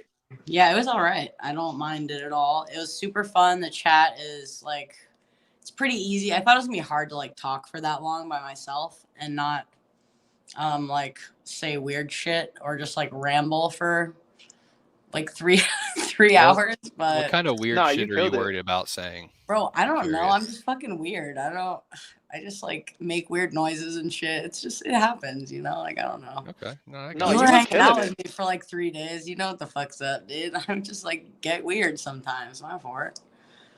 I don't know. I liked your stream personality. I tapped in. You were big chilling, like just kind of going through the cards. I thought you were killing it I was personally. trying. I don't know a lot of the English sets. Like that's one thing I have to like brush up on is like what diamond and pearl set is this fucking hollow from? I don't know. I have no idea. And then I'm like saying the set in Japanese. I'm like, this is Lost Link in Japanese, but I don't know what the fuck this is in English, dude. Platinum Arceus, maybe? I have no idea. Sounds good to me. Yeah, sometimes you just got to guess, because then you're on to the next card and no one even remembers. So Who cares? It's 10 seconds. Just fucking roll on, dude. My fort. there you go. Do you sell any Um, Dude, moths? Oh, I did actually. Hold on. No way. dude, I God. was blown away by the whatnot setup, honestly. Like how it works. Like whenever a bid comes in, you get another 10 seconds. So it actually takes like Not it's a kind of moth, I guess, but Looks like a moth to me. Hmm. Oh, I guess it's a butterfly. the it's a butterfly. fat swirl. It's kind of scratched, but fat. Oh, this is mirrored. Sorry. Nice All right, moth. Thrift. Since you're here, what are your hobby triggers? Because the people want to know. What is a Mhm. trigger word for you in August 2024? I feel like I told you one thrift at the show. I just can't remember what it was. I really got to start writing down my triggers so I can really Yeah. hone down on the things that make me want to jump. You gotta keep a list on your phone. Like I think, like make a notes tab for it. I think is a good idea. Mhm. Listing. Like the idea of listing. Mm-hmm. Mm. No. Good Yeah. luck. Your that's listing behind now you. is just pulling up and showing a card. Probably Mhm. a little better than typing. Yeah, She typing did does one not stream and she doesn't want to ever list a widget, chat. You see never again. this? You see how quickly they switch? Never again, dude. Crazy. It's a mad thing. I do not want to do it. No. I'm selling Meganium and Moth together quicker than I can buy my glasses. Oh no, what else do we sell? Let's see. Oh, so many. Oh my god, dude. So many random ass cards. But yeah. I'm out of Weedle cards now, and now we're on our own, folks. Training wheels are off. Well, we absolutely blew the whole trigger segment. We just like have no discipline whatsoever. I think one of the must be triggers. completely okay. I'm fine, I guess. I'm not like Yeah, triggered at all. honestly, I'm not triggered either. I'm fine. Like it's I'm fine. trying to think of that one you were so concerned with, Jake, the other day. I was very concerned. Yes. I was like, I have to mention this on the next live, but that's tilting. Well, We got pictures from this weekend. Let's show the people. Let's show oh the yeah, people. wait, but don't you have the pictures? You didn't send No, them to I me. sent them to you on Instagram. Oh, okay. Yeah. Oh, but you got to send them one at a time for me to be able to pull them up. Ooh. You got to send, because you know how like Instagram groups them? It's like All right, hold on. Let me turn off my camera really All right, quick. we're going to just kick you. All right, you're gone. So here's the thing, guys. If you don't send us the pictures, we're going to have to kick you. Is the thing. All right, let's look at the comments. Yeah, another trigger. Ooh, that's a good one. Yeah, you go into Worlds. Are you going to Worlds? Am I in the 1%? No. So the answer is no. Did I win a lot? You think I could go to Worlds in the middle of school starting again with no money, no nothing, no homies pulling up, no nothing? Did I grade a 10 recently over $500? No. No. There are no 10s over $500. No.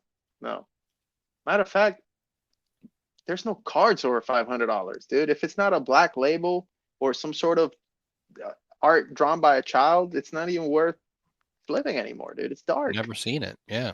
That's why I'm declaring I'm leaving the hobby, Jake Smith. I'm out. I'm gonna get a job.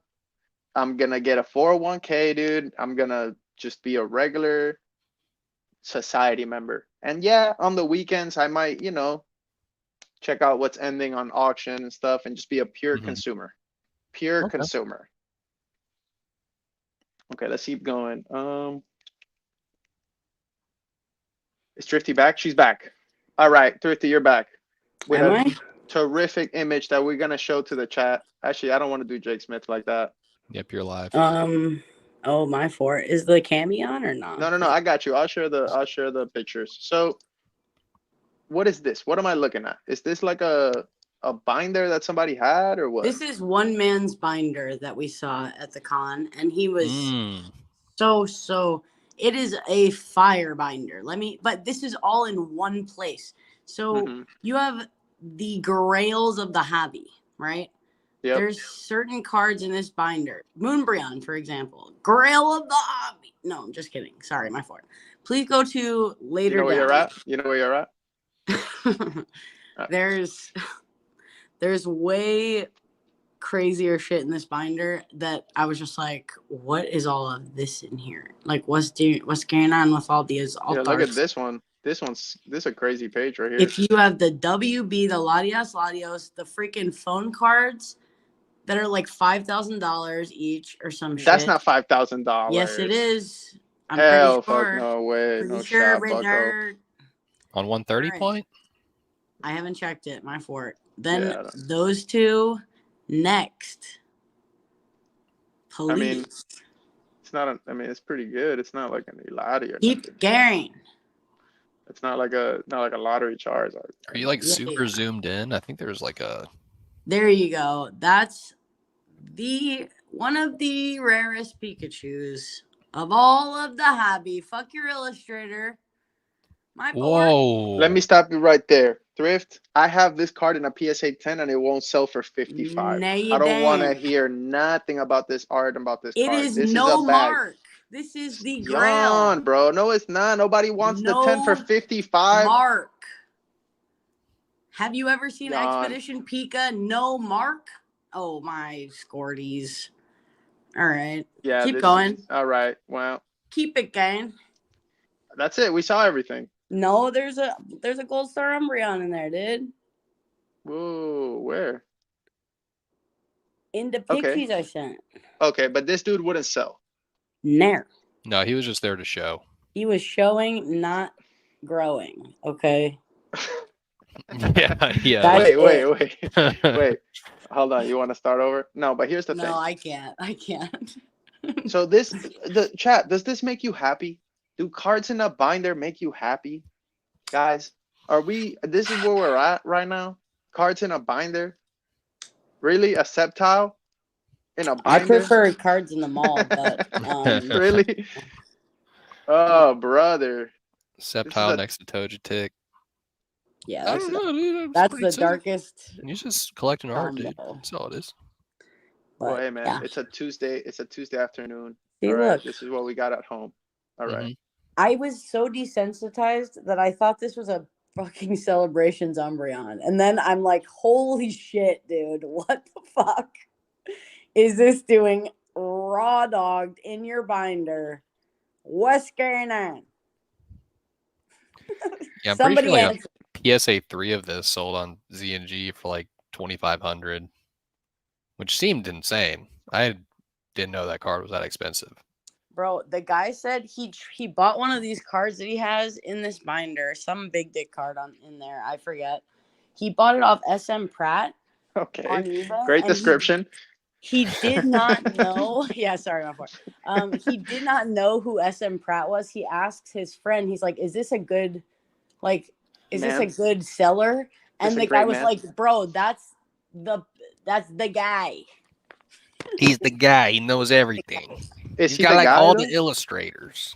So Yeah, he's the that guy. was just funny to hear of a rando that's buying these crazy, like, graily ass cards for a binder that doesn't know who SM Pratt is. That was like a beautiful thing to hear in my eardrums. I'm sorry. Like, I don't know. The hobby is strong. It was so collector that I had to appreciate it in like a certain way, because he also had the unlimited Meowth from Expedition. Bing bong. And he bought it as a PSA 8 top pop. There's no 9s or 10s, and cracked it and put it in the binder.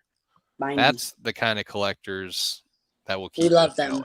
We love them. Bro, I can tell this binder really affected you guys. Like, you guys are dead. This is the craziest binder I've ever fucking seen in my life, dude. 4 Moonbreons, Ernie. Have you ever seen so many? Have you seen 4 together ever? Bro, No. what are you guys talking about? Four Moonbreons in PSA 2 condition? Yeah, so imagine a limited printed Charizard. Yeah, well, Jap- imagine okay. that Pikachu. There's way less of that Pikachu than your Charizard. My fault, dude. Oopsies, 5,000. You're talking about the Pikachu with the WB promo Pikachu? Nair. The Expedition Oh, one. brother, it doesn't sell for 55. Thrift. Bro, are you crazy, dude? Yes, I'm crazy. Obviously crazy. Jackson is gonna just like drive down here to. You think people are gonna pay a premium for a card because there's not a mark on it? No mark. Okay, let's pivot because I'm getting the guest triggered. Let's just pivot. Yes, please. Thrifty, since you're here, from your very, very extensive time in the hobby and experience, yeah, not much. what are your thoughts on what is the best Umbreon card to buy right now for wild speculation market upheaval? Up. Wait, we to go for speckage is for over. Speckage, full speckage. For holding in that bindy. Oh boy, yonks. Or your the slab cheapest. binder into that. Okay, the cheapest one is Unagaba Umbreon. Don't at me. What the? All right, Wow. Can we kick her? No. This is good. This is good for the wild speculation segment. This is wild speculation. That's super wild What to am I say. supposed to do, bro? My bad. Like, Is it wrong that I just insta move to kick? Like, we talk about it next therapy. It's Go fine. ahead. It's We can hit fine. that next time. But I'm just saying, don't sleep. Don't when you're poor and I'm rich on Unigaba Umbies, then do not come crying to me for 500. Unagaba Umbees. What about you, Jake Smith? What do you think is the Umbreon to buy, let's say, as it were? The Umbreon to buy. The first one that came to mind was the McDonald's E-Series one. Boo. Love it, but boo. Japanese exclusive. Comes in a 1-card pack, which they just get fucked. 9s are like 200 and 10s are like 400. You know what? I'm hearing a lot of similar things for this Umbreon as goes for Unigaba Umbreon. That's kind of crazy, huh? I mean, you guys are out on the field with the people. What are the people buying? What are the people thirsty for? Like, do you guys sell like 25th anniversary Umbreons Relentless?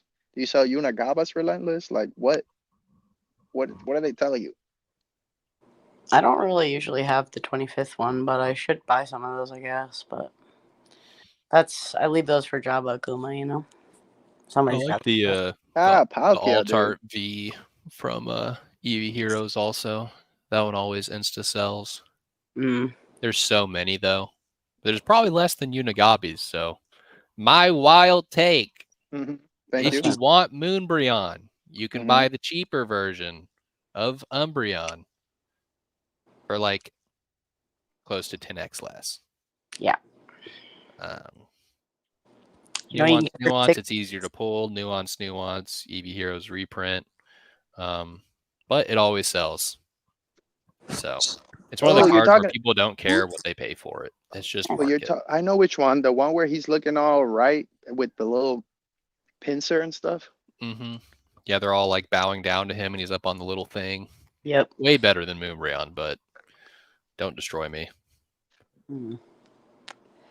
Yeah, those are my 2 top wild picks. Okay, wild speculation. The hobby will half again by 2025.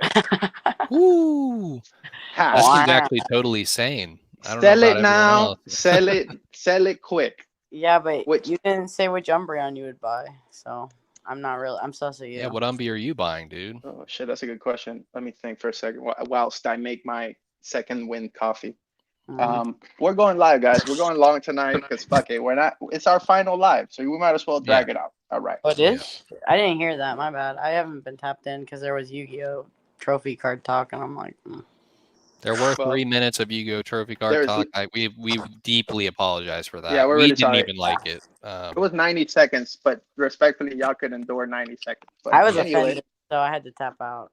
Oh, I'm sorry. Well, I swear if I got to 91 seconds, I would have ended the stream right there. What Umbreon card would Nesty buy for full speckage? That's your question? Wild speckage. Wild spec.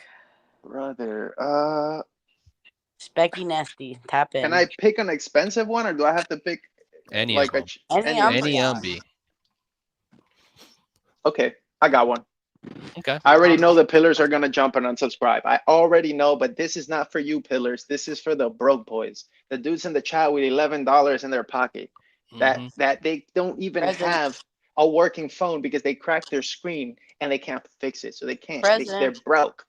Now, for you little broke boys, there is a Japanese Umbreon where he's just little Umbreon looking cute. It's under 50 cents. Current market price under 50 cents. It is a common card.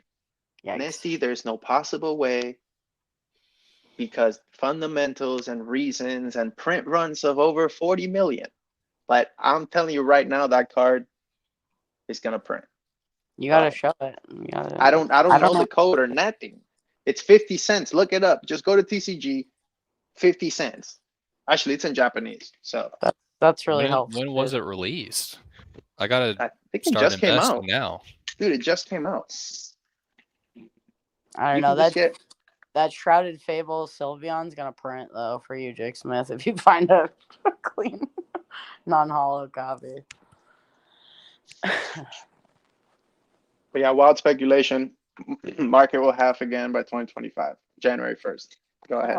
That's so boring. You don't think so? You don't think No, we're dude. crashing and burning? So why is everybody No. selling their PC, dude? Everybody's selling it all. It's because they're realizing they'd rather go on a summer vacation than have a shining Magikarp in PSA 9. My fort, dude. Yo, but summer's over. Not really. I'm still hot as fuck. I don't know what y'all are talking about. Where's it going? Well, summer, it's when people go back to school. It's when the kids go back to school. It's not necessarily about the sun all the time. It's because people have kids and shit. You get me? So like work is back. Like I'm back to work now. Like the society's back. And I think maybe people just spent a lot over the summer.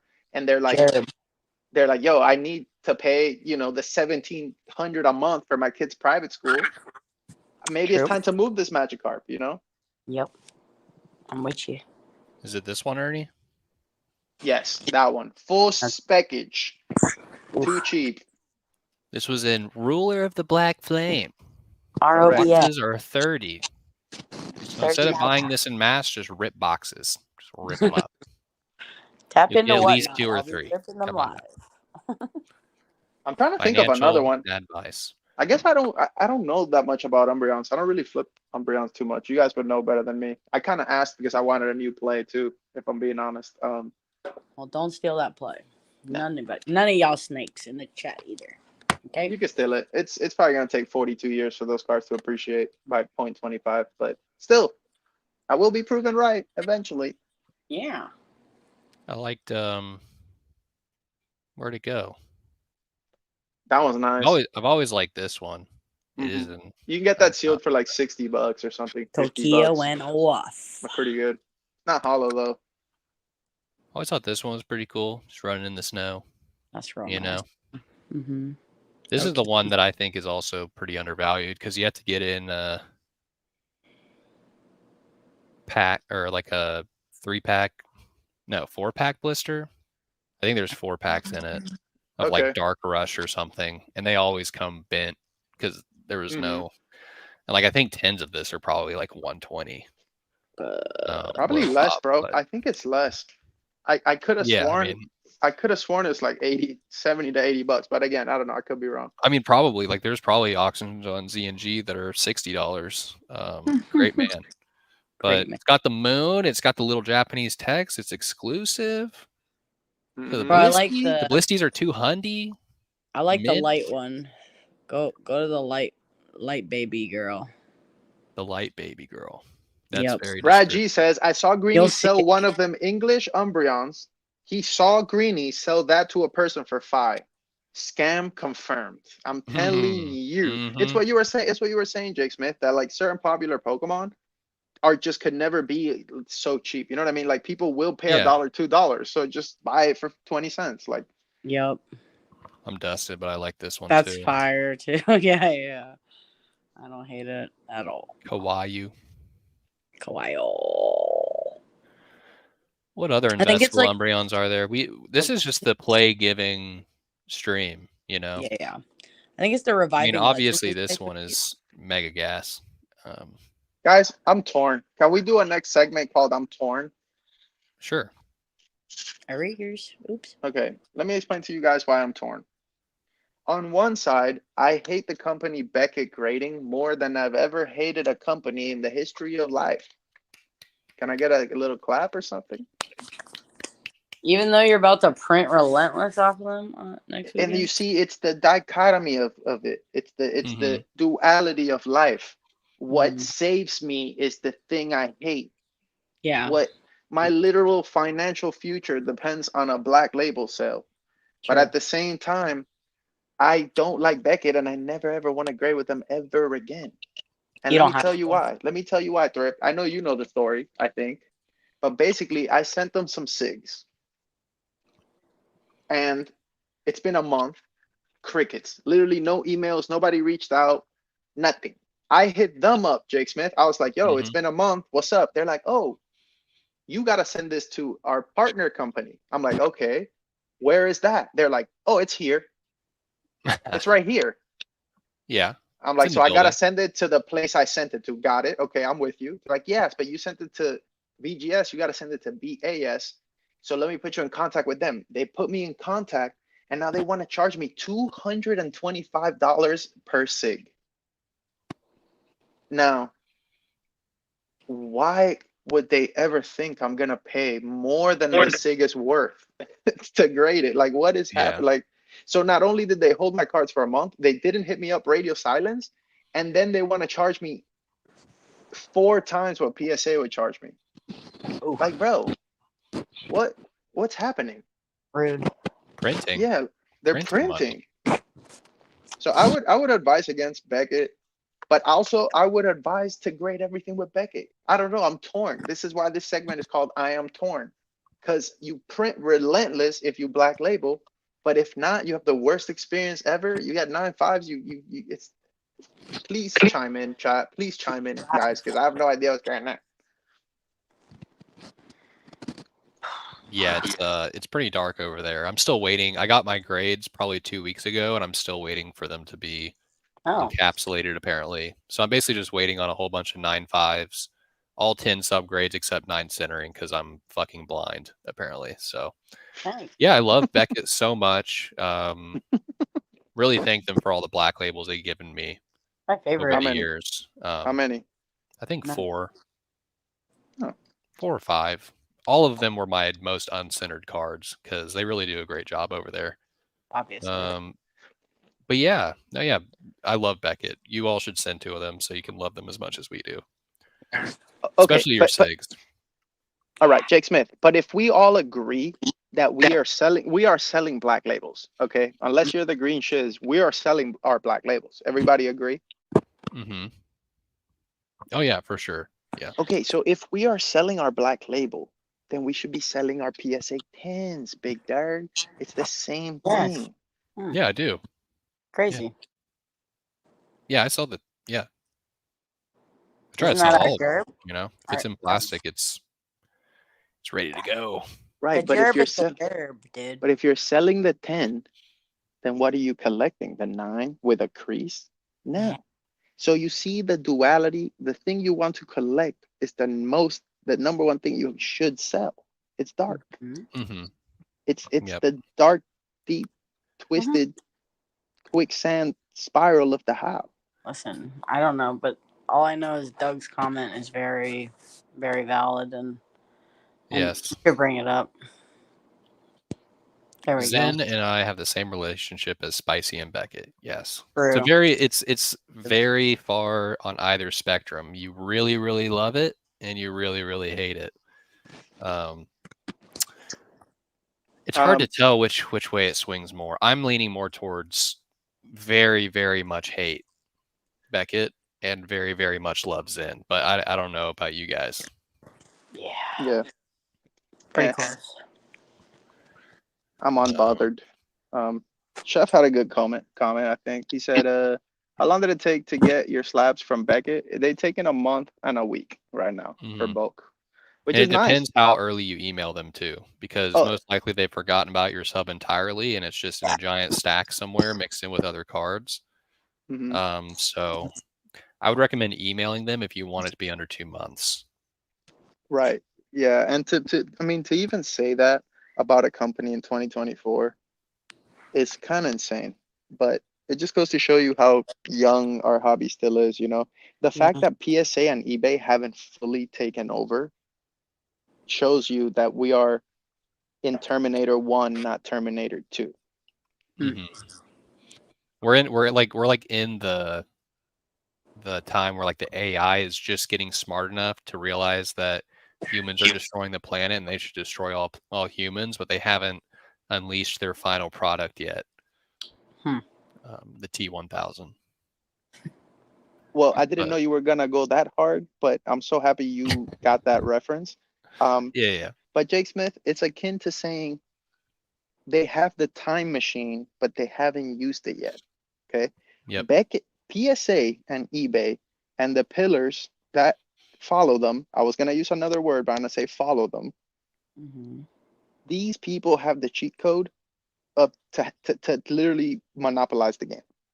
And it's little sellers like us, trusted, non-scamming sellers like us that are fighting a battle that we can't win. We can't win. How could we win? How could I compete with PSA and eBay? Jake Smith. You just have to join their ranks and talk them up and hopefully become sponsored with good affiliate links. That's the only way. Just do what Cam did and get a gerb. So I can literally go on Gerb. on PSA right now and just select the ones I want to go to auction, and they just take care of the rest with shipping and everything. God bless Pretty him. dark out there, and they're getting good prices. It's kind of wild. Like the PSA eBay is already massive. I'm gonna check that out. But why wouldn't they Yeah. be, right? I mean, they're gonna have the elite service. I mean, Mhm. of course, people will compete, but at the end of the day, money talks, right? Like, why do I send to James? Because I get more money. Mhm. You know, Great man. if I great man, great ad plug, CNG Emporium, you get more money. Mhm. So I have homies DMing me like, isn't this at James' house? I'm like, you're right, right? But Mhm. PSA is gonna break the hobby, bro. They're gonna go from grading to auction. They're doing Right. it. That's what I'm saying. Yep. It's the time machine is in full effect, dude. The Terminators are coming, dude. We need a hero. The hobby needs a hero. We need a hacker to delete all the pop reports. Like we need Mhm. a catastrophic black swan event to propel us till 2026. Mhm. 2025 even. I think we're. 2025 even. I 2025. think Listen, the Terminator's gonna start coming out of the portals here soon. I think if you're holding a Meganium right now, this is like literally you have like 30 minutes left to sell before Mhm. the Yeah, the earth train is collapses. leaving the station, from what I've heard. So, should probably do that.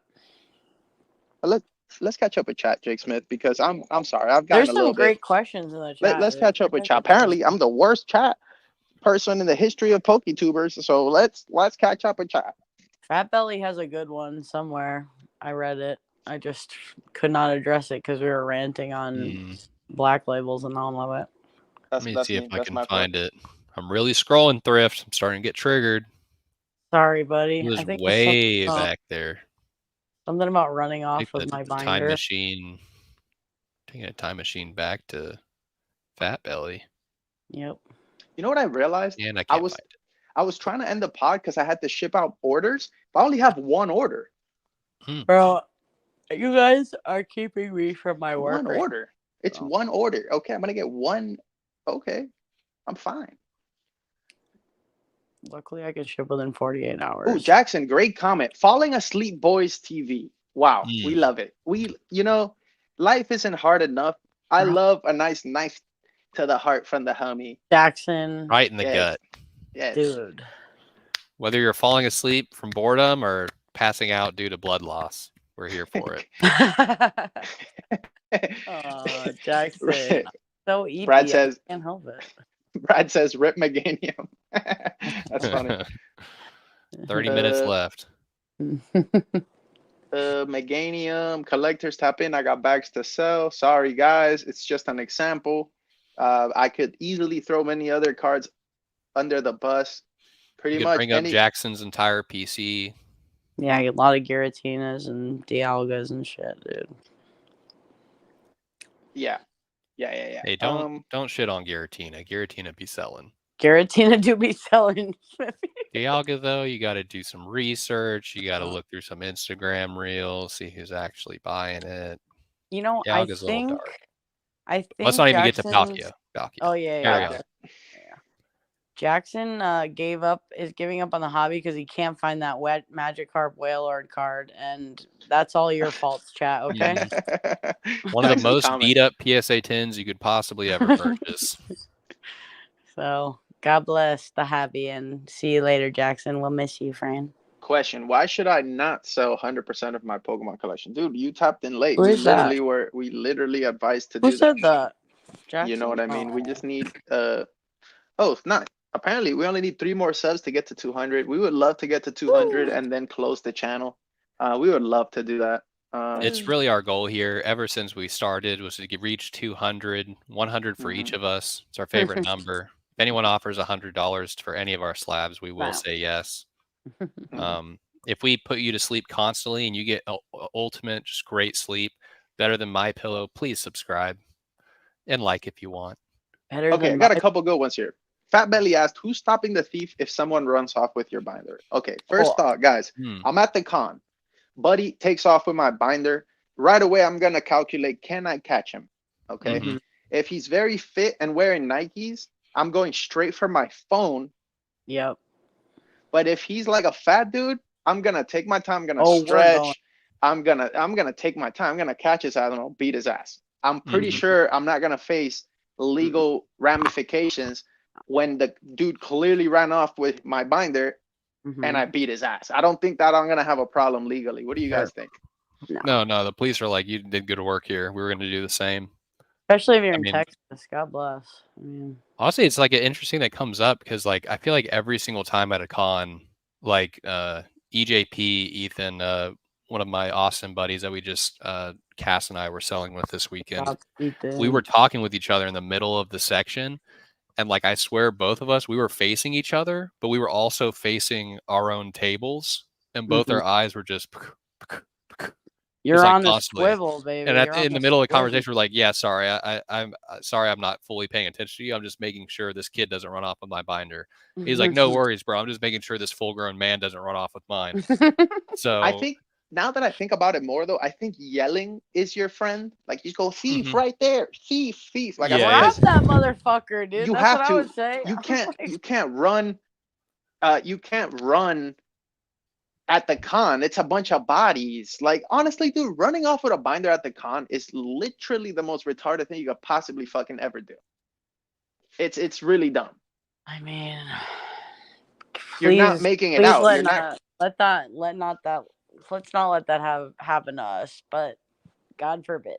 Yeah, God forbid. All right, let's keep I, going. I do have fantasies in my head of like me being able to catch them in time and like diving over the table.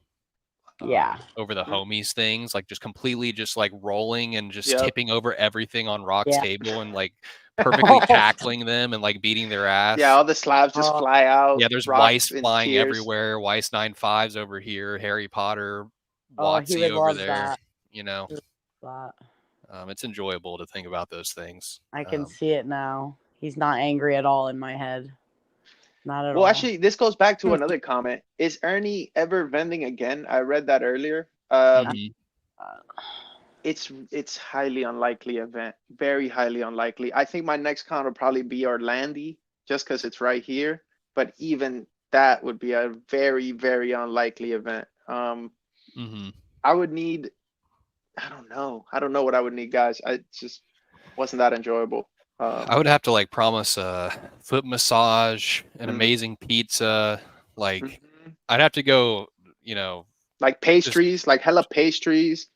Do my first backflip I've ever completed in front of you while you're eating a deep dish with a donut.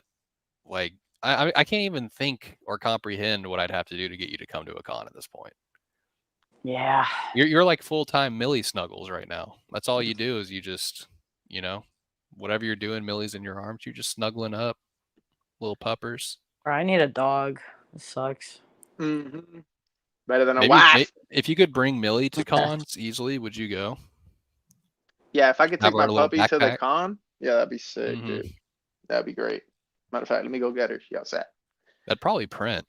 Like if you brought a little like dog that could fit on the front of your person and like those little mini dog bags. Bro, that'd be I don't know if pretty awesome. you've seen my Instagram, but there's a picture of this kid that I was vending with brought his bearded dragon to the show, and it did not move one time. Thing was so well behaved. It's very intimidating, so nobody's gonna steal but I your wouldn't shit. want to have to take care of Millers during the con. There's 1,000 things going on. You know, a puppy would just be too much. I think. I don't know. There's also a guy on YouTube that does sports card content, and he takes his like service dog to every show with him. That's pretty sick. Like super well behaved, just chilling. Jackson's dark. Jackson says Millie definitely getting left in a locked bimmy. She just in the BMW locked for 8 hours. Come on, dude. Yeah. Where is your mind going, dude? But yeah, Thrifty and I were talking after the bearded dragon, like what would be the number one pet to have at your table, either for increasing sales or lowering theft, or both. And I don't know. I feel like lizards are the way because they're like pretty chill as long as they're like a larger lizard. Sure. Not very active. You can have treats, have the kids feed them.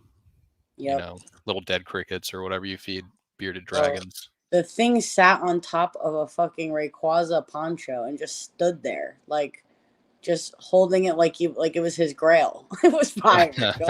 Go on my Instagram. It's on like Collecticon highlights, dude. It's fire. It's like, dare to steal this thing. Yeah, good luck. Yeah, I still like the monkey idea, like having a monkey. Like I feel like you could train a monkey almost to like collect the money. Like have the Surely. monkey run up and grab the cash and give the other the change back. Yeah. What pet do you think would be good for anti-theft or just increasing sales, Ernie? Any animal, literally any.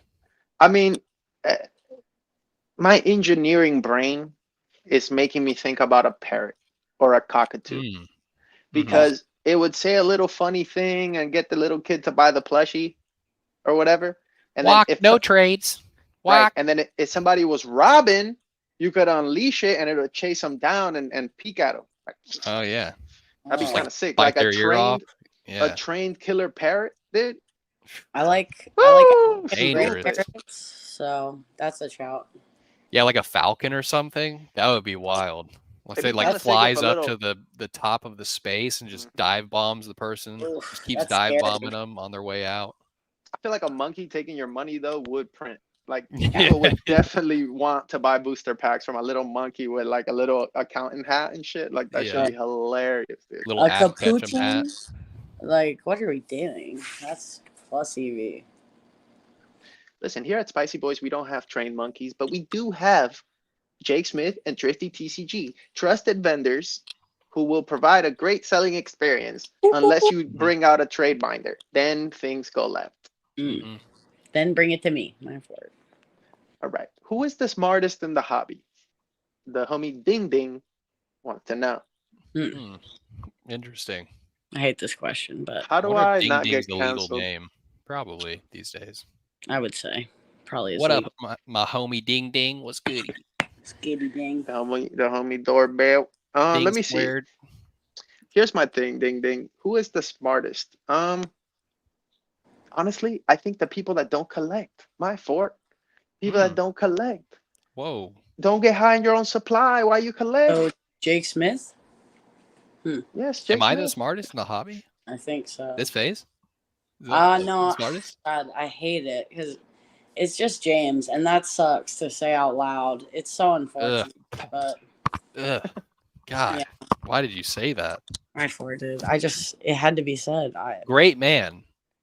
Is he the smartest? Maybe. Some of the It's- sarcastic remarks he makes makes me think he's near the top. Obviously, it's debatable. Obviously, but from your criteria of a man who does not collect cards, then I think that is unfortunately the answer. I'm gonna say the smartest man in the hobby to me is Ty Oak Bacon Collectibles because he has a mid 5-figure business without a single ounce of pre-grading or being bothered. And for that, we give him a little round of applause. Yes. Great job, Kai. You're Yeah, the very smartest. smart. Super smart. Literally prints money, can't be bothered. So, Jackson's Somehow- got a somehow monkey else. plug, dude. You see we got a this? monkey plug. Yo, Hey, before yo. we get, hold on, tap in. Before we get into the monkey plug, pause. Jake Smith, I have a thought for you. If you were a rich pillar and you looked at your collection that you are in for pennies, and you had, let's say you had 20 slabs, and 2 of those slabs could get you a brand new Porsche. I'm talking 2024, stupid, peanut butter guts, ridiculous sound system, this shit, you know what I mean? Ridiculous. It comes with a drone that the parts from the tap and it like films you. It's next level. Machine And guns that pop out, oil slick. It's fully bulletproof. It's murdered out black. It's basically the Batmobile. So you could go to Starbucks and flex and take your mom to Starbucks and flex super hard, right? It'll only cost you 2 slabs that you're in maybe $1,000. Would you take money off the table for a depreciating asset such a Lamborghini or a Porsche? And do you think that that would add overall life EV just having those items and like just, I don't know, being successful or whatever? Like, what do you think about that? So it's kind of a contradicting thing because we have to first break down what a pillar is and what that definition is. Because I think a true pillar, as they're classified today, not yesterday, but today, sells everything and gets the Porsche. But also, would the pillar be in that spot with those cards for that cheap if they weren't willing to give up a Porsche along the way throughout their collecting journey? So I think if I'm putting myself in a pillar, the pillar definition of having 20 super expensive slabs I'm in for super cheap, I wouldn't get the Porsche because I love the hobby and I'm a pillar already. And with my rich pillarisms, I can buy the Batmobile anyways. I don't need to sell slabs. I'm a pillar. If I personally was that said pillar, I'd be getting the Batmobile. Let's be honest. I mean, railgun, harpoon that can like go into bad guys' cars and completely throw them off the road. Harpoons? I'd be all in on that for sure. What about you? What do you think about like who is what is truly a pillar? Because I feel like a lot of the pillars we talk to right now are just so rich that they're not even collecting anymore and they're only in it just to make money, straight pillar shit. But then you have great men like Rusty who they have tons of uncut sheets that could easily buy a whole fleet of Batmobiles, but they love the hobby so much that they're, I would do it. I would do it. If Yeah. I could get a Lambo and push around in a Lambo, or maybe get the Lambo to my dad or give the Lambo to my brother, like, here you go, bro. Enjoy your life, enjoy quality of life. It feels better than having two slabs in your closet. I feel like your PC is very private. And you can also get to a point where the stuff that's in your PC is already filtered down to the stuff that you don't want to sell. Right? Like if you have two items in your PC and they're both your grails, it's kind of hard to sell those two. But I'm saying that's why I said like somebody established who's been in the hobby, maybe somebody that's already printing in the hobby. Like, how do you not get a Lambo if you're consistently making 30, 40K a month? Like, how do you not get it?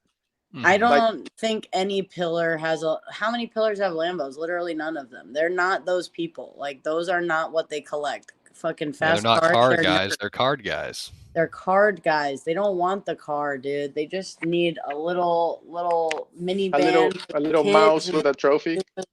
They need a little. They want the D. If you erase the D, it goes to cars. Yeah. You gotta keep the D with the cards. Dude, it's just like the green shiz. That's the only car guy in the hobby, and he needs a Mustang, and that's pretty much it. So he's big chillin', dude. It's fine. But nobody needs a Lambo. Nobody. Brad G, good comment. Dan could have got a Lambo, but he got a Kia. Yeah, but like, I think it's what Jake Smith said. Like, he got a Kia because it fits the strategy of a dude that can afford a Lambo, right? Like, he can afford a Lambo because he owns a Kia in a way, right? And like, but I'm saying when you made it, like when you're stupid balling, you're the number one whatnot guy, you're making 30 bands, 40 bands a month.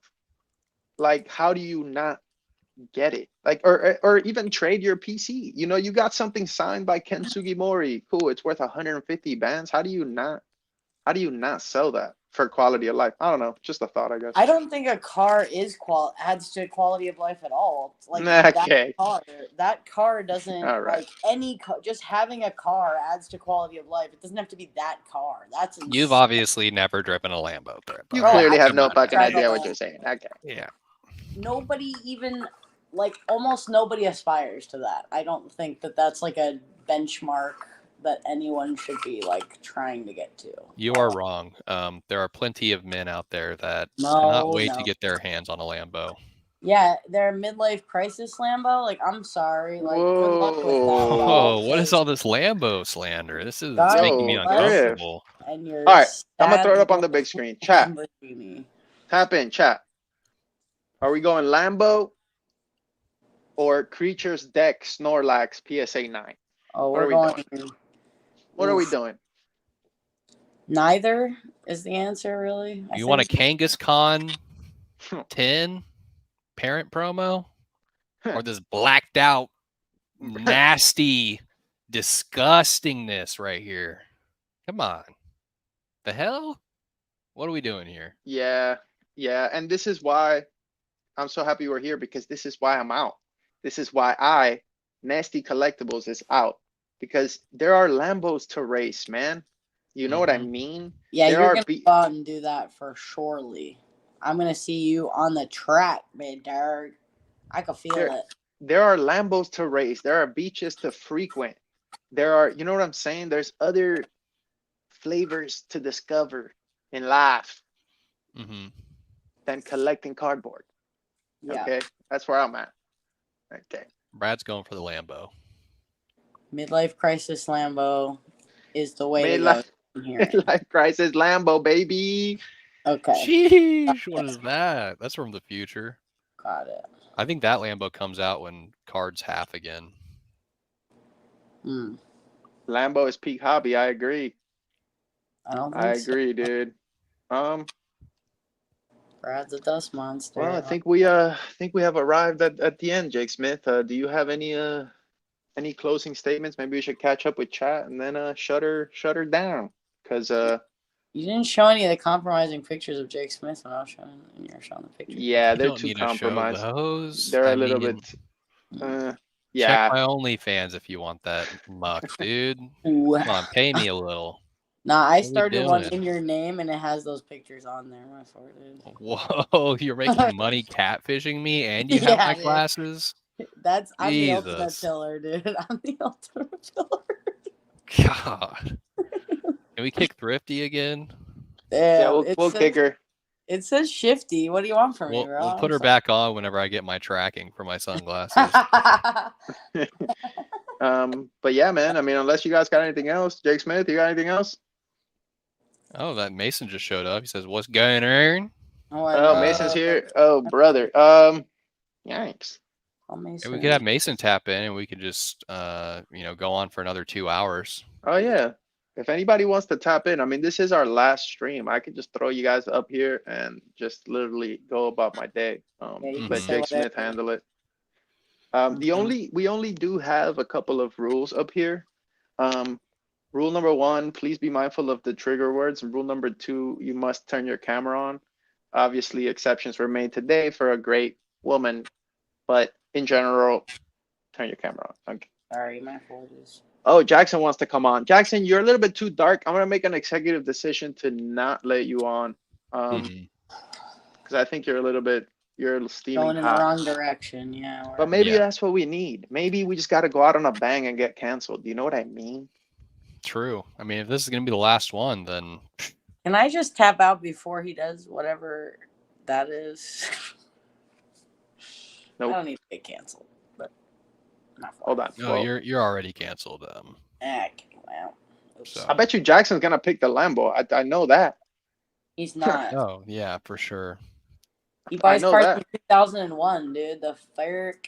He's financially responsible at 25, more so than most people are at your age. Oopsies.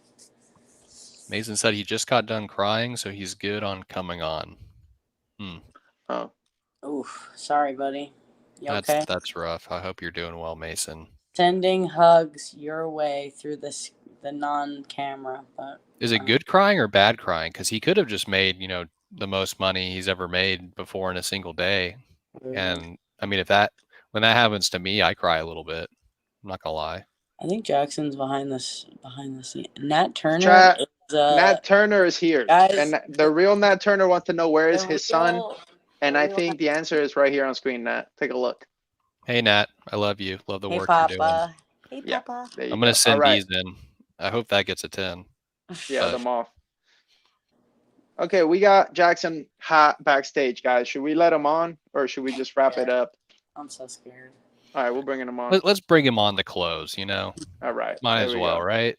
What's going on? No face, no case, right, Jaxie? What's going on, dude? Correct. Hello, everyone. It's a good Tuesday in the hobby. I'm getting ready to jump actively. Okay. What's Nice. going on?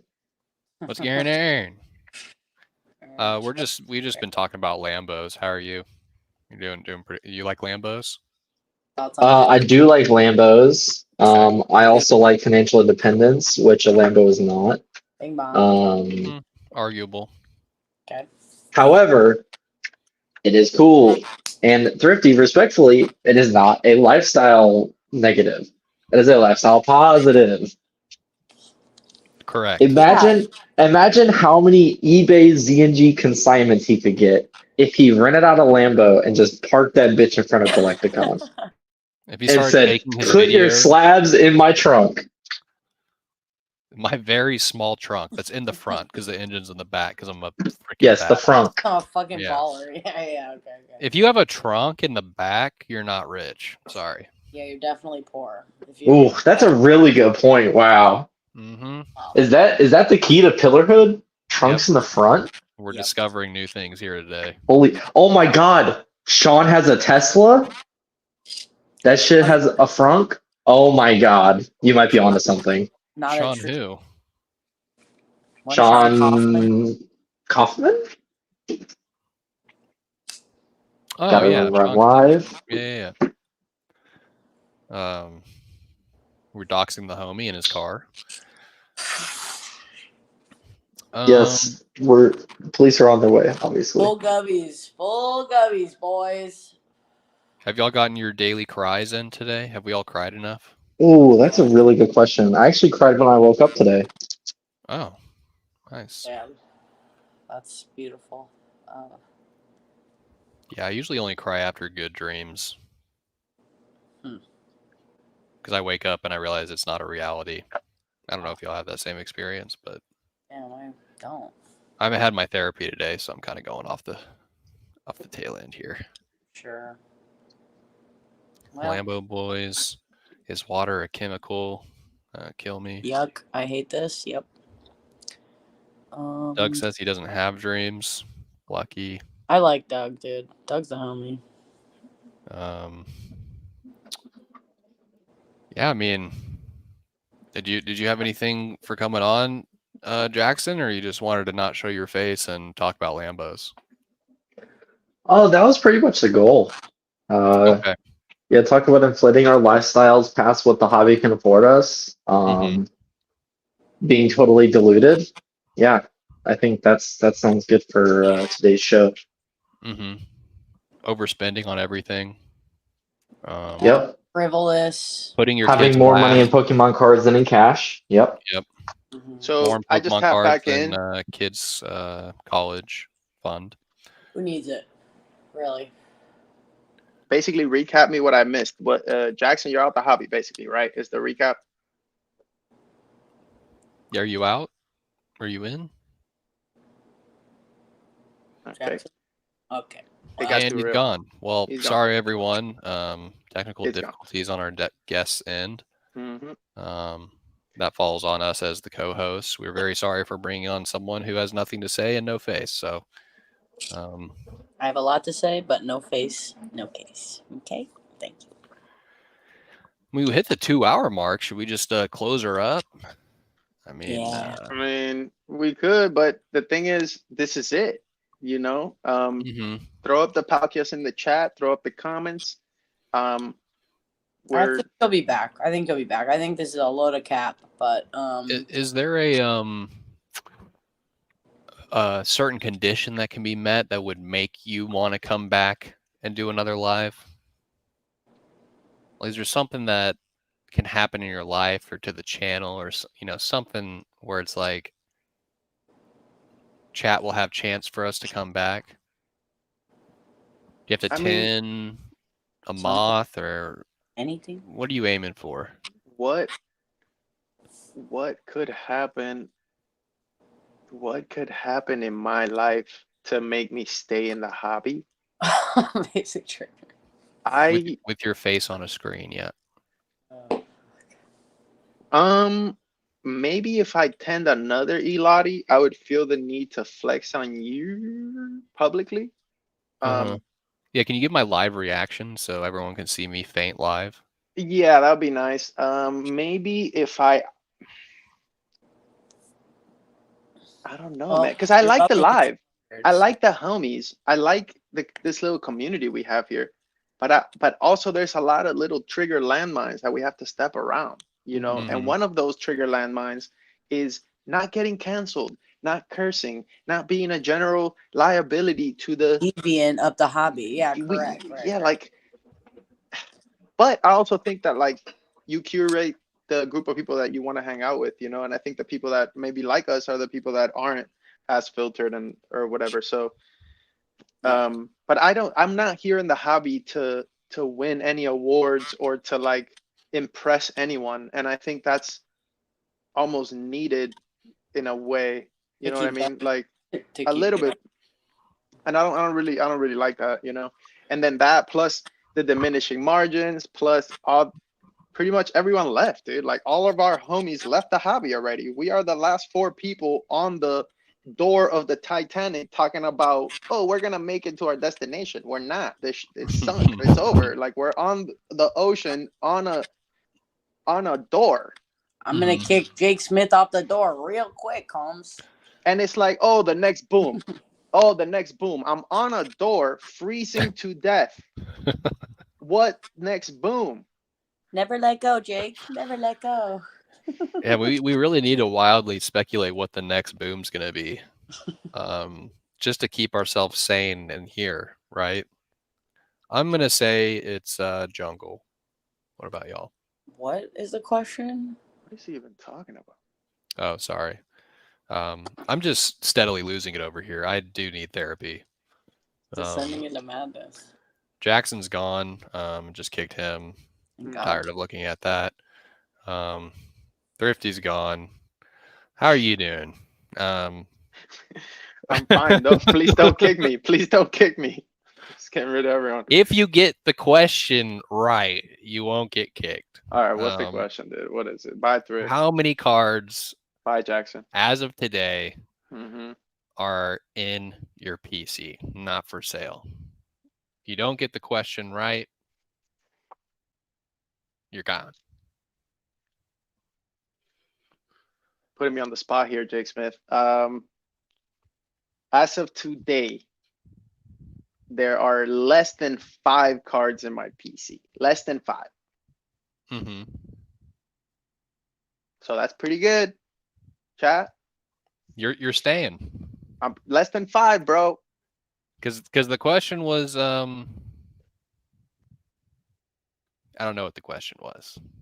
I was aiming towards 6, so you're good. You're good. Say less than 6, you're good. So you said less than 5, we're all good. Hey, apparently we hit 200 subs. Let's go. Hey, let's go. We're gonna win. We're gonna win. We're gonna Right win. as we kick Thrifty. What a coincidence. Chat.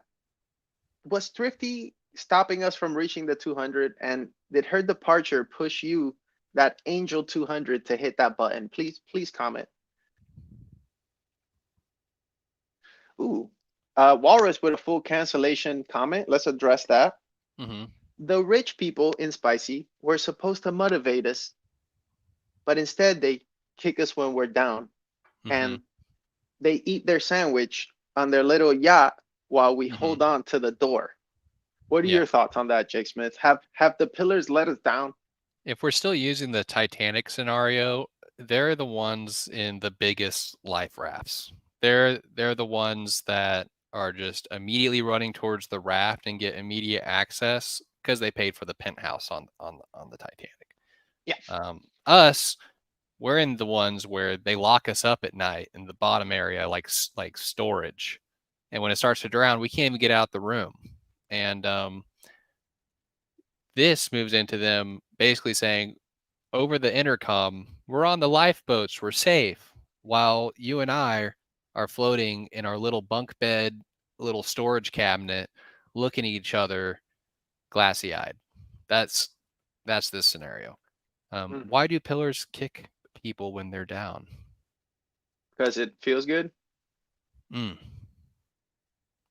Yeah, I think that just goes back to evolution and the human spirit, you know? People really don't want to see you succeed. And when they have succeeded, they hate to see other people succeed. So, Yeah. Well, I don't know about all that, but I definitely I definitely don't enjoy getting um I don't even know how to say it, but like I love getting flexed on. I think it's fun and like a healthy part of the hobby. Hmm. Um, but I also know like in a way you got to know your place, you know? Like there's certain things that you shouldn't say depending on your position, you know? It's Hmm. like, yeah, I just leave it at that. I just think there's etiquette, you know, um, that I wouldn't say certain things just because they could be hurtful or they could be a bit insensitive or whatever, you know. So Hmm. Yeah, and if a pillar ever makes you feel down, you can just always dox them or swat them or just straight up blackmail them. There's tons of ways you can make yourself feel better if a pillar kicks you down. So um, we'll edit that out. yeah.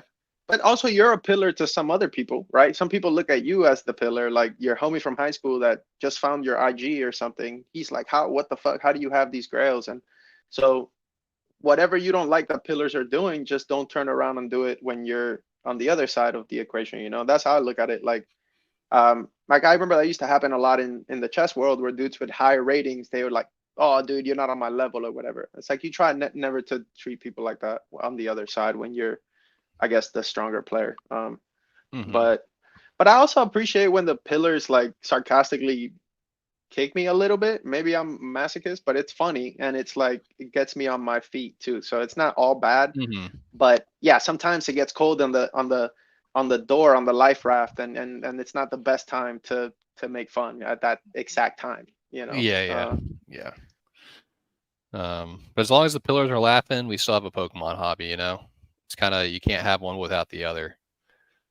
Because honestly, if rich people aren't here, there goes the market. We just go back to straight low dollar binder market back in 2004. Um, but yeah, we Mhm. love rich people. Please visit our stores. Yeah. Moving on, Uh, Kai says rich people are awful. Whoa, whoa, whoa. We're not saying that. relax. Um, Ernie Um, calling out Dan, I'm here for it. Ding Ding says, found you guys through the algo, and man, I wonder if I'm in Dumb and Dumber. You're in Dumber and Dumberer, so you barely missed it. mhm. Dumb and Dumber is a movie, so this is not a movie. A great name, by the way. Great name. I Yeah, can't believe you have that name. yeah, All right, Jake Smith. Well, you know what, yeah, bro? man. I think we're gonna wrap it up. Thank you as always, bro, for doing the potty. I'm gonna Go miss doing. potty. Had to go potty. Gonna miss doing this with you. Hey, you can get another co-host. Spicy Boys TV could live on. Maybe get one of these dust boys to come in the chat. Yeah, maybe I'll get Ding Ding, Ding Ding and Smith Smith. Be lit. Maybe get Walrus, dude. I feel like Walrus could be a good co-host for Spicy Boys, dude. Oh yeah, You true, know, true. keep it going, dude. Hmm. We we Or could we could just set up your Elottie 10 like in the picture frame, and I could just have a conversation with it. Also, I don't know, chat. I don't know. Maybe you guys could type in a comment in this video and let us know why we should continue doing the pod. And but yeah, dude, no, it's been real. What do you got to say? um, just thank you everyone. Hope we made you laugh, cry, sleep, all the above. Um, FOMO, whatever else. But we obviously both are in dire need of therapy. I did way too many trades this past weekend. Um, I'm literally drowning in cracking PSA 9s right now. So um, we need your help. And you can help by commenting anything, the most toxic and the most loving comments you can in the comments. Anything at all will help. Anything to push our emotions in any way is appreciated. Because this middle purgatory we're at emotionally right now is not it. I'm staring at a stack of PSA 9 Charis, and I'm wondering why I'm here. Exactly. It's Um, like it's like bland food, but it's good for you. That's the hobby right now. It's yeah. just boiled chicken and broccoli. It's like, yeah, I'm gonna have an 8 pack, but what am I doing here? hmm Exactly. Yeah, I'm gonna have some old back 10s, but Why am I doing this? You know? And also, why doesn't this old back 10 go from 0 to 60 in 0.4 seconds? Mm-hmm. Like a Exactly. Lambo, dude. Yeah. Why can I not drive my slabs around and pick up Brazilian baddies? That's I think where we've reached. Yeah. Oh, well, you know what? We may have to keep doing it. Walrus got us already. What do you say? If we quit, Dan wins. Don't let him win. I can't. He's gonna win, dude. He's gonna win. He has a tank, dude. He has an air fleet. I just don't think little chat monsters with little Bidoof avatars really understand what's going on. Walrus, it's over, dude. It's absolutely over. PSA has merged with eBay. All right, the top is in. Sell it now. If it has anywhere near a flower on the artwork, sell it today. Which, by the way, leads to our last topic: financial advice that will decimate the listener. You want to go first, or should I? Yeah, I mean, my favorite decimation topic right now are I love old back. And I think they're very cheap. They came out before WotC.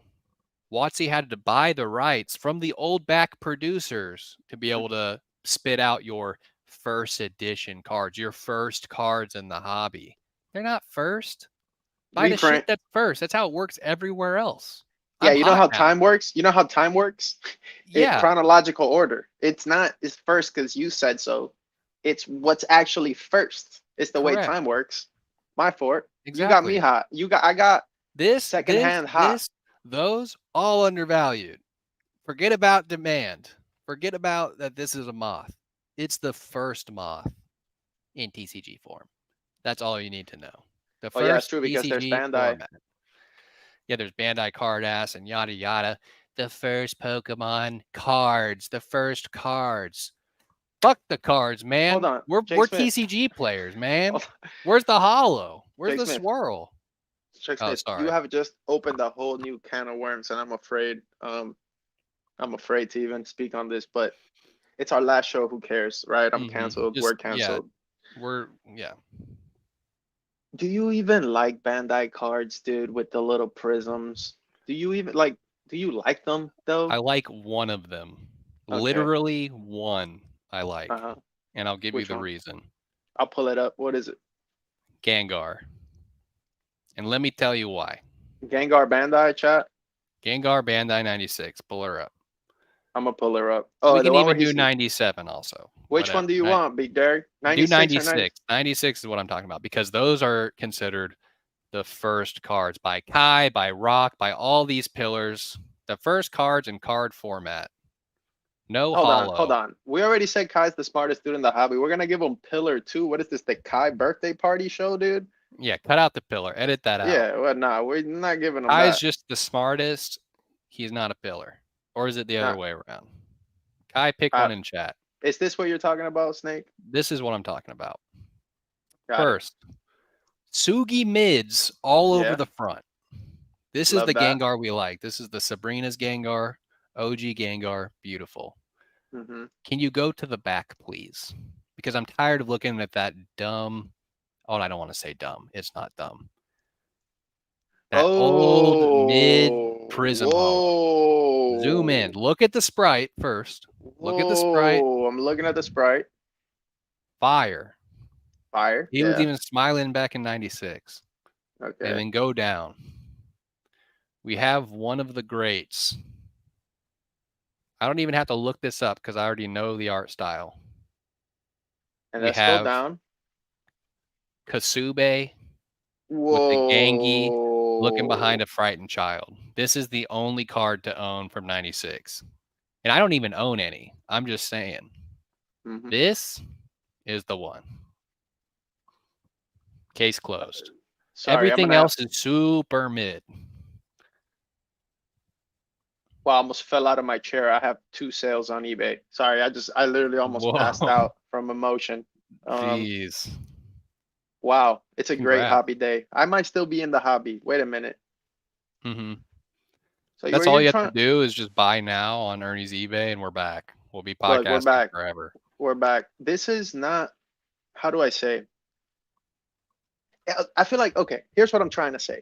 These cards, I'm supposed to like them, right? From being a little, what do you call it? Informed buyer. I'm supposed to like it, Jake Smith. It's old, it's Sugi mid, it's Prism, so I know it's hard to grade. I know they're ridiculously undervalued, Mm-hmm. but I don't like it. Like, Yeah, it you don't doesn't. have to. I don't But like it either. I'm I'm telling you, supposed. this is just the one card I would own from this super mid set. The first set ever. Yada, yada, yada. But why? But why don't I like it? And Suge Nasty just arrived, and we're probably gonna get cooked. But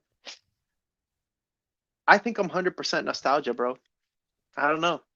I Yeah, think that's if I. literally that's the problem with this talking point of, oh, Bandai Prisms are the first and they're gonna be number one day.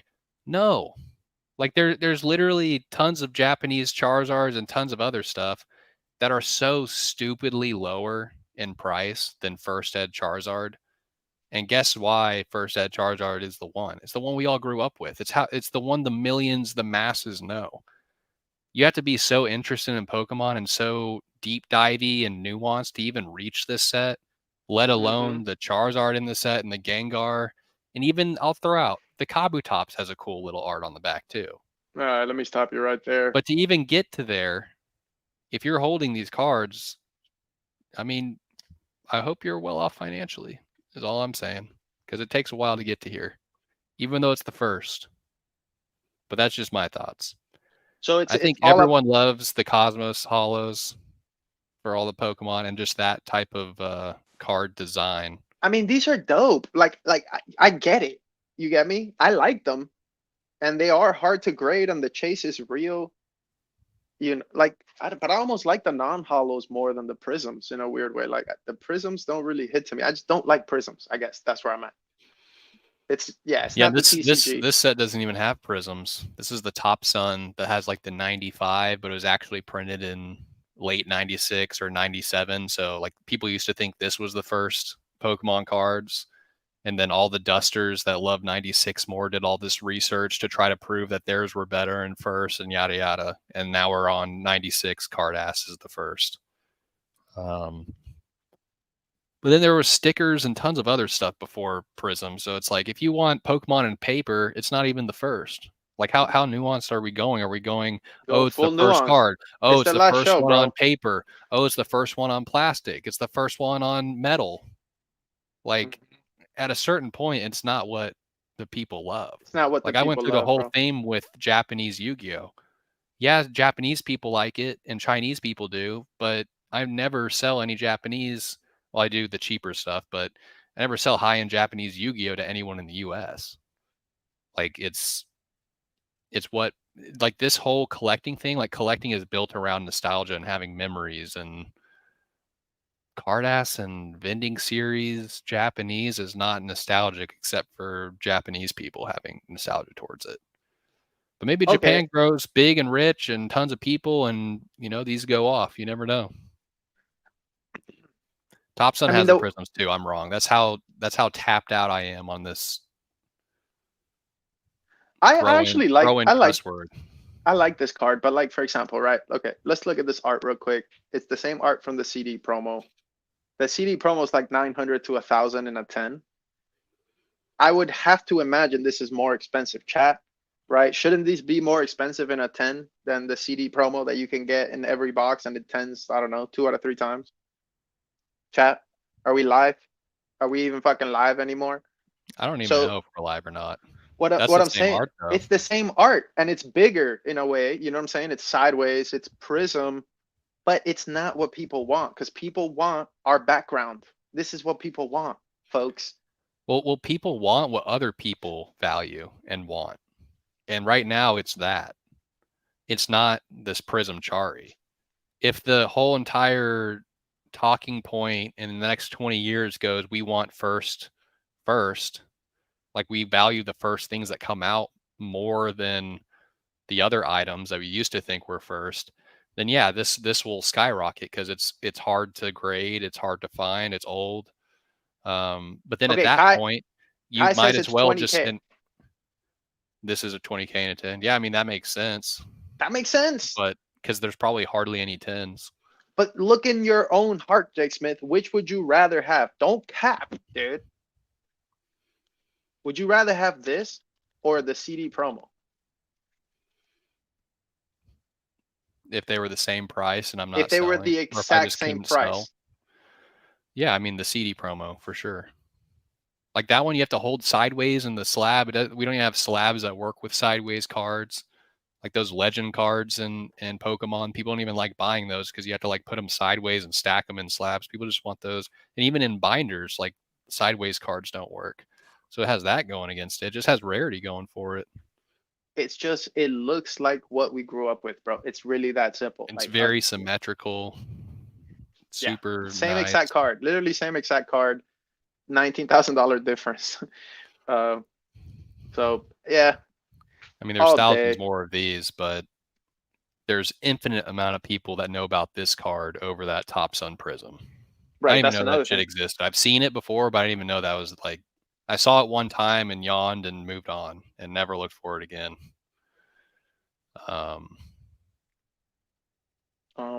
But yeah, man, when we get offline, we should probably continue talking about Yu-Gi-Oh! Prize cards for like another 2 to 3 hours. Oh yeah, I Um, got time. okay, Yeah. cool. And you know, anything else you want to tackle, or we could wrap around there? Want to thank the guests for coming on. Want to thank, of course, the homies in the chat.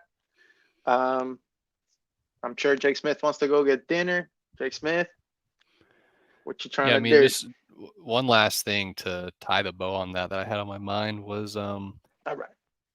for the prisms to really skyrocket in price, and I'm not talking about tens, I'm talking about like raw and across the board, like the entire supply being sold.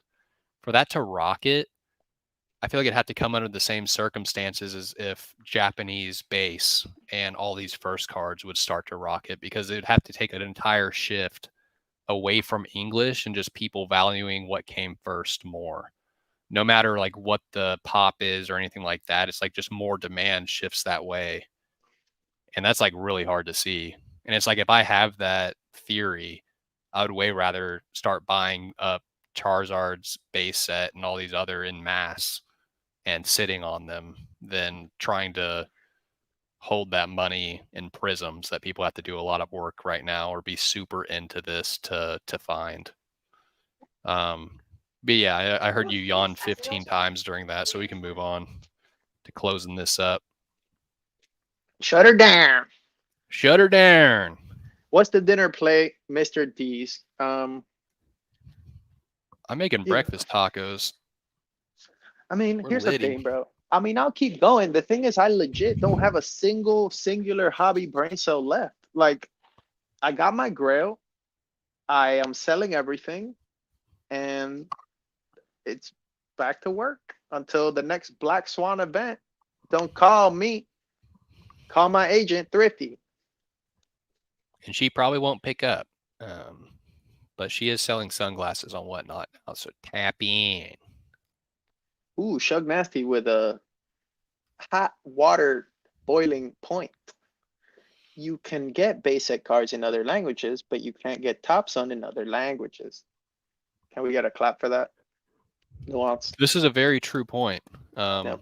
But also the theory would be that Japanese is the original, because Japanese people created Pokemon, and a lot of people don't understand that that's a thing. A lot of people still watch anime with dub instead of sub, and that's a trigger for me. Not watching the original thing. It's like going to a Mexican food restaurant and saying the restaurant was bad because the chicken tenders were dry. That's what watching dubbed anime and saying that an anime is bad. It's like exactly the same concept. But yeah, I think Japanese is the master language when it comes to Pokemon, and we'll see if I'm right when we're here in 40 years in wheelchairs. Well, it just this last episode has made me very reflective, from where everything started to where we got. And it's like when you really think about it, since the beginning of time that Pokemon was a thing, they were just trying to appeal to the kids. And I just saw something today, which was like a promotional box, Jake Smith, that they would give to stores. And in the instructions of that box, they would say like, Pokemon is extremely popular with children in the UK and in Canada and in Hawaii. So we think you should bring it to France. You know what I mean? Or they said, oh, like, look how popular it is over here. We have these kids hooked on it already. We can get your kids hooked on it. Like, they've been really successful with the games and with the way that the packs have, hit rates and stuff like that, and crystals and gold stars. They've really created like this chase and this hobby, right? And it's a small company that did great things, and now it's Nintendo, so we're going to the moon. So there are reasons to be bullish, and like you told me the last week, like once a year everybody starts panicking. This happens every single year. Oh, the world is ending, and bro, we got through COVID. We got through, I don't even want to start, but so many things. The huge crash after COVID was crazy. Yeah, we got through it. There's cards that are up right now 2 to 3x from that crash. Like that's how bad it was. But we're still alive, dude. I mean, I think there's still a lot of opportunity in the hobby. I don't want to come off like, like that, but I think that it's what we talked about before. It's like, is it the best use of your time? And you have to make that decision for yourself, like at a point, it might have been that I wanted to do this and it was way more profitable. And if it stops being profitable, you don't have to double down on something that's not what you need. Like I can make you the argument that there's other things I could do to have an even more healthy lifestyle than being in front of the computer all day. And at the end of the day, like I really want to say this: don't neglect your real life for cards, especially if cards is something that you found recently. Like I know it might seem like it's super important for you to get these cards, but I promise you there are probably other important things that you're neglecting that are way more important, that'll make you feel way better to do in 2 years when you look back and say, oh, I have this Gengar. It's like you could have done something bigger than that Gengar in real life, whether it's a kind act or something for your own health or somebody you love or whatever. Like there are more rewarding things, I guess, than collecting cardboard. And sometimes when you're so down the rabbit hole, you kind of forget that. And I guess I just wanted to leave you guys with that. Like, dude, it's just cards. They'll be around. It's really not that important. And the passion is important, right? Like having passion is beautiful. I don't want to take away your passion, obviously. But when I look back in the last 2 years, there's also other things I failed to do, right? Because I was so tapped in. So, yeah, I don't know if you have any thoughts on that, but. No, yeah. I mean, it's, you get so deep into cards, especially when they become a large source of your income, and can start affecting your life in a positive way. But yeah, there's a lot of things like last year I was, in a relationship, thought everything was good. And, cards wasn't everything that broke up that relationship, but it was definitely a factor. Like, partner not understanding why you're doing this, or not understanding like how much time it takes, or and you valuing that over, maybe it's been 2 or 3 weeks since you take your wife or girlfriend out to dinner, and you don't even realize that because all you're thinking about is finding a minty expedition Gengar and grading it yourself. Exactly. And it's like eventually, like it goes 3-4 months down the line, and your girl's unhappy, or your guy's unhappy, depending. So it's definitely important to take a step back, and I feel like a lot of people don't do that either, whether it's like in cards or any other passions, because I mean it's called passion for a reason. It becomes a very top point of your mind. Yeah, but I think also that the realization of like the chase is just way more powerful than the actual thing. Like once you actually achieve it, you realize nobody's really clapping for you. You know what I mean? It's like it's kind of just Yeah. a personal goal. And like, is it even a personal goal to buy something for market and own it? Like how, you know, how unchallenging that, or I'll say it like this, like how unfulfilling that can be to Right. say I worked hard for something that I could have just bought. Like I feel like, you know what I mean? Like the things you should work hard for are the things you can't buy, like love, loyalty, whatever. Yeah. A good body, a good, eating schedule or eating whatever the fuck, you know what I mean? So those things you can't really buy, and I've been appreciating those a lot more because Yeah, like definitely. let's say all the hours I put in to get that expedition Gengar, if I could have saved those hours, bro, and just paid the 500.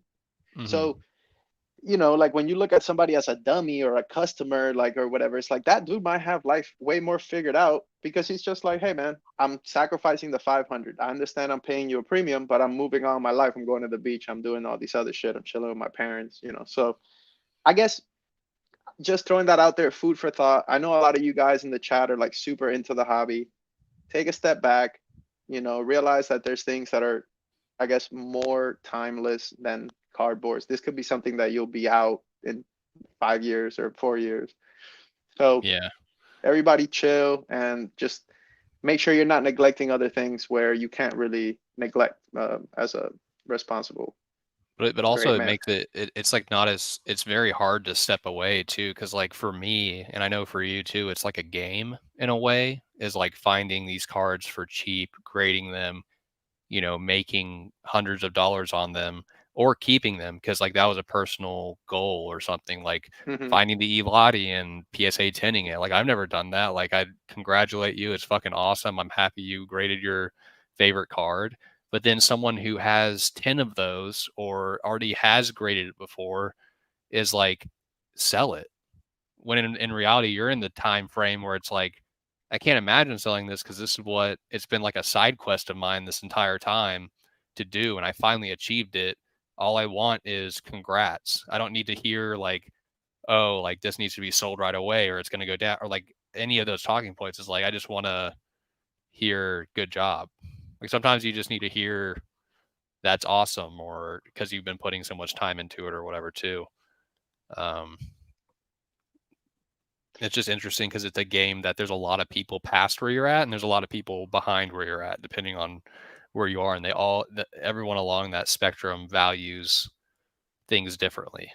Like some guy who's graded 10 first ed Charis probably doesn't appreciate first ed Chari in the same way of some guy who just got his first one that he graded or just bought one and like just loves it to death. Um, so But let me ask you this, on stepping like away is hard. on a personal level, okay? Because I'll say how I feel, but like you don't feel like a little bit of the hobby is like escaping into a happier place. Oh, 100%. Like Like this whole 100 fucking. moth thing, like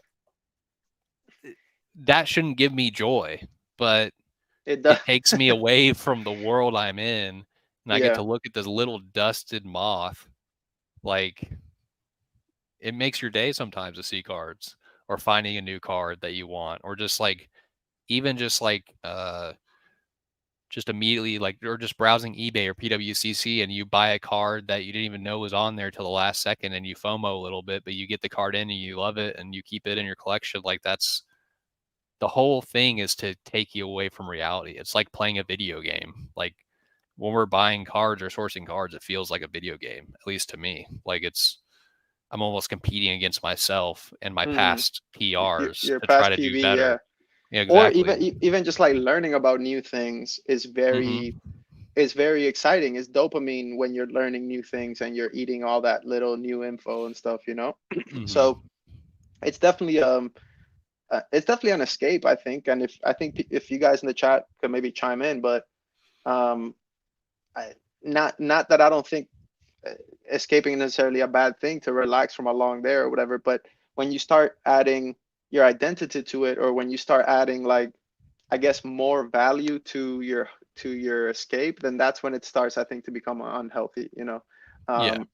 And I can make you the argument that the pillars that don't even like cars, that don't have a PC, are way more locked in and healthy because their goals are like bigger than having cardboard, and you get what I'm saying. So I Or guess it's all a process too. they're focused on less also. Like whenever Right. you reach that height where you're doing 7 figures on eBay, you're really only focused on what can make you the most money, what sells the fastest. Like it's that singular game. They're not looking at, can I get this moth or vile plume in uh, the best grade possible for the cheapest price, like a collector thought. Like they're not even thinking about that.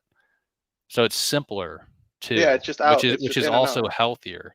So it's Hmm. like it's hard too when we're both collectors and buyers to kind of focus on both, because then that holds your inventory back because you want to hold on to something, and also it guides your buying in not the most optimal way for both when you're trying to focus on two things. Hmm. And also, like, I don't know about you, but last year I probably gained 20-30 pounds just sourcing constantly, like not caring about my diet, only caring Right. about this. And I Hmm. was doing it full time back then, so it was like a full time job, but it was definitely a job that took probably 60 hours a week, to try to grind through and pay bills and everything like that. Hmm. um Not to mention content and like catching up on conversations with the homies. That's not really oh yeah, grinding, but you're still putting time in. Um, yep.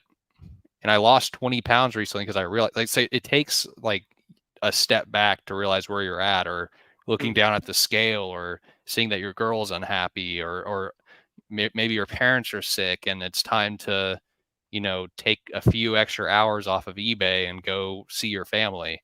Like that's going to be infinitely more valuable, mhm. even nostalgia wise, having those memories with your family than having the nostalgia of grading a Vileplume tin for 10 Yeah, but bucks or then whatever. So, no, I think for sure, 100%, I agreed. And then also like when you combine that with the fact that once you actually get the card, there's no real like like you said, nobody throws a party for you. Like it's purely a personal thing, right? yeah. Like the only like I can't really show my PC to anyone because they don't really care that much. Like it's not their PC, it's not their goals, you know what I mean? Or so it's like it's purely a personal thing, and it's very easy to get caught up in your own PB of outperforming your sales or outperforming your collection goals or whatever. And I guess just that's as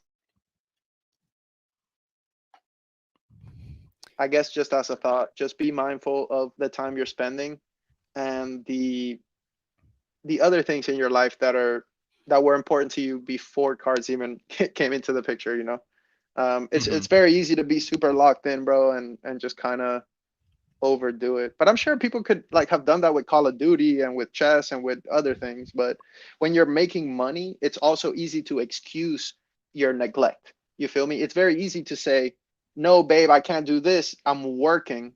Rather than, "Oh, I can't do this because I'm playing Call of Duty with Jake Smith." Like you see the difference there? Like Hmm. you can kind of excuse it because yes, I am making money, but that's why you have a beer belly because you're excusing it. It's a bit skewed towards what you want to do, um, Hmm. Yeah. which is a bit addictive. So yeah, I don't know. I don't know, man. It's a lot Yeah. there, We, but we really brought out the therapy hour in this last bit. We well, my get hobby, deep, folks. Get real deep. Oh, what's that? Oh, hoo, hoo, hoo, Mr. D's. clip it. I know that pizza when I see it. All Let's right, well, go. I'm gonna get into this pizza, big dog. Y'all Oh chat. Have yeah. a great, beautiful day, Jake Smith. You're the homie. Hit me up Yep. for another 2 hours of Yu-Gi-Oh talk. And I don't know. I'm considering doing a public Discord chat. What do you guys think about having a little public Discord for all the little moth hibernators Hmm. and future world dominators bars? But yeah, we'll end it there. Jake Smith, you got the final word. Go for it. Yeah. Thanks everyone for coming through. Appreciate you listening through all this dust. And you're the homie, of course. Ernie, love all y'all. Yeah, public Discord sounds pretty fun. Um, can have moths versus lamps night, and who can eat a Mr. D's pizza the fastest gets a prize. Ernie would probably win, but it'd be fun to try. But yeah, Palkia. Thanks for coming through, y'all. All right, peace, y'all. Have a great day. Later.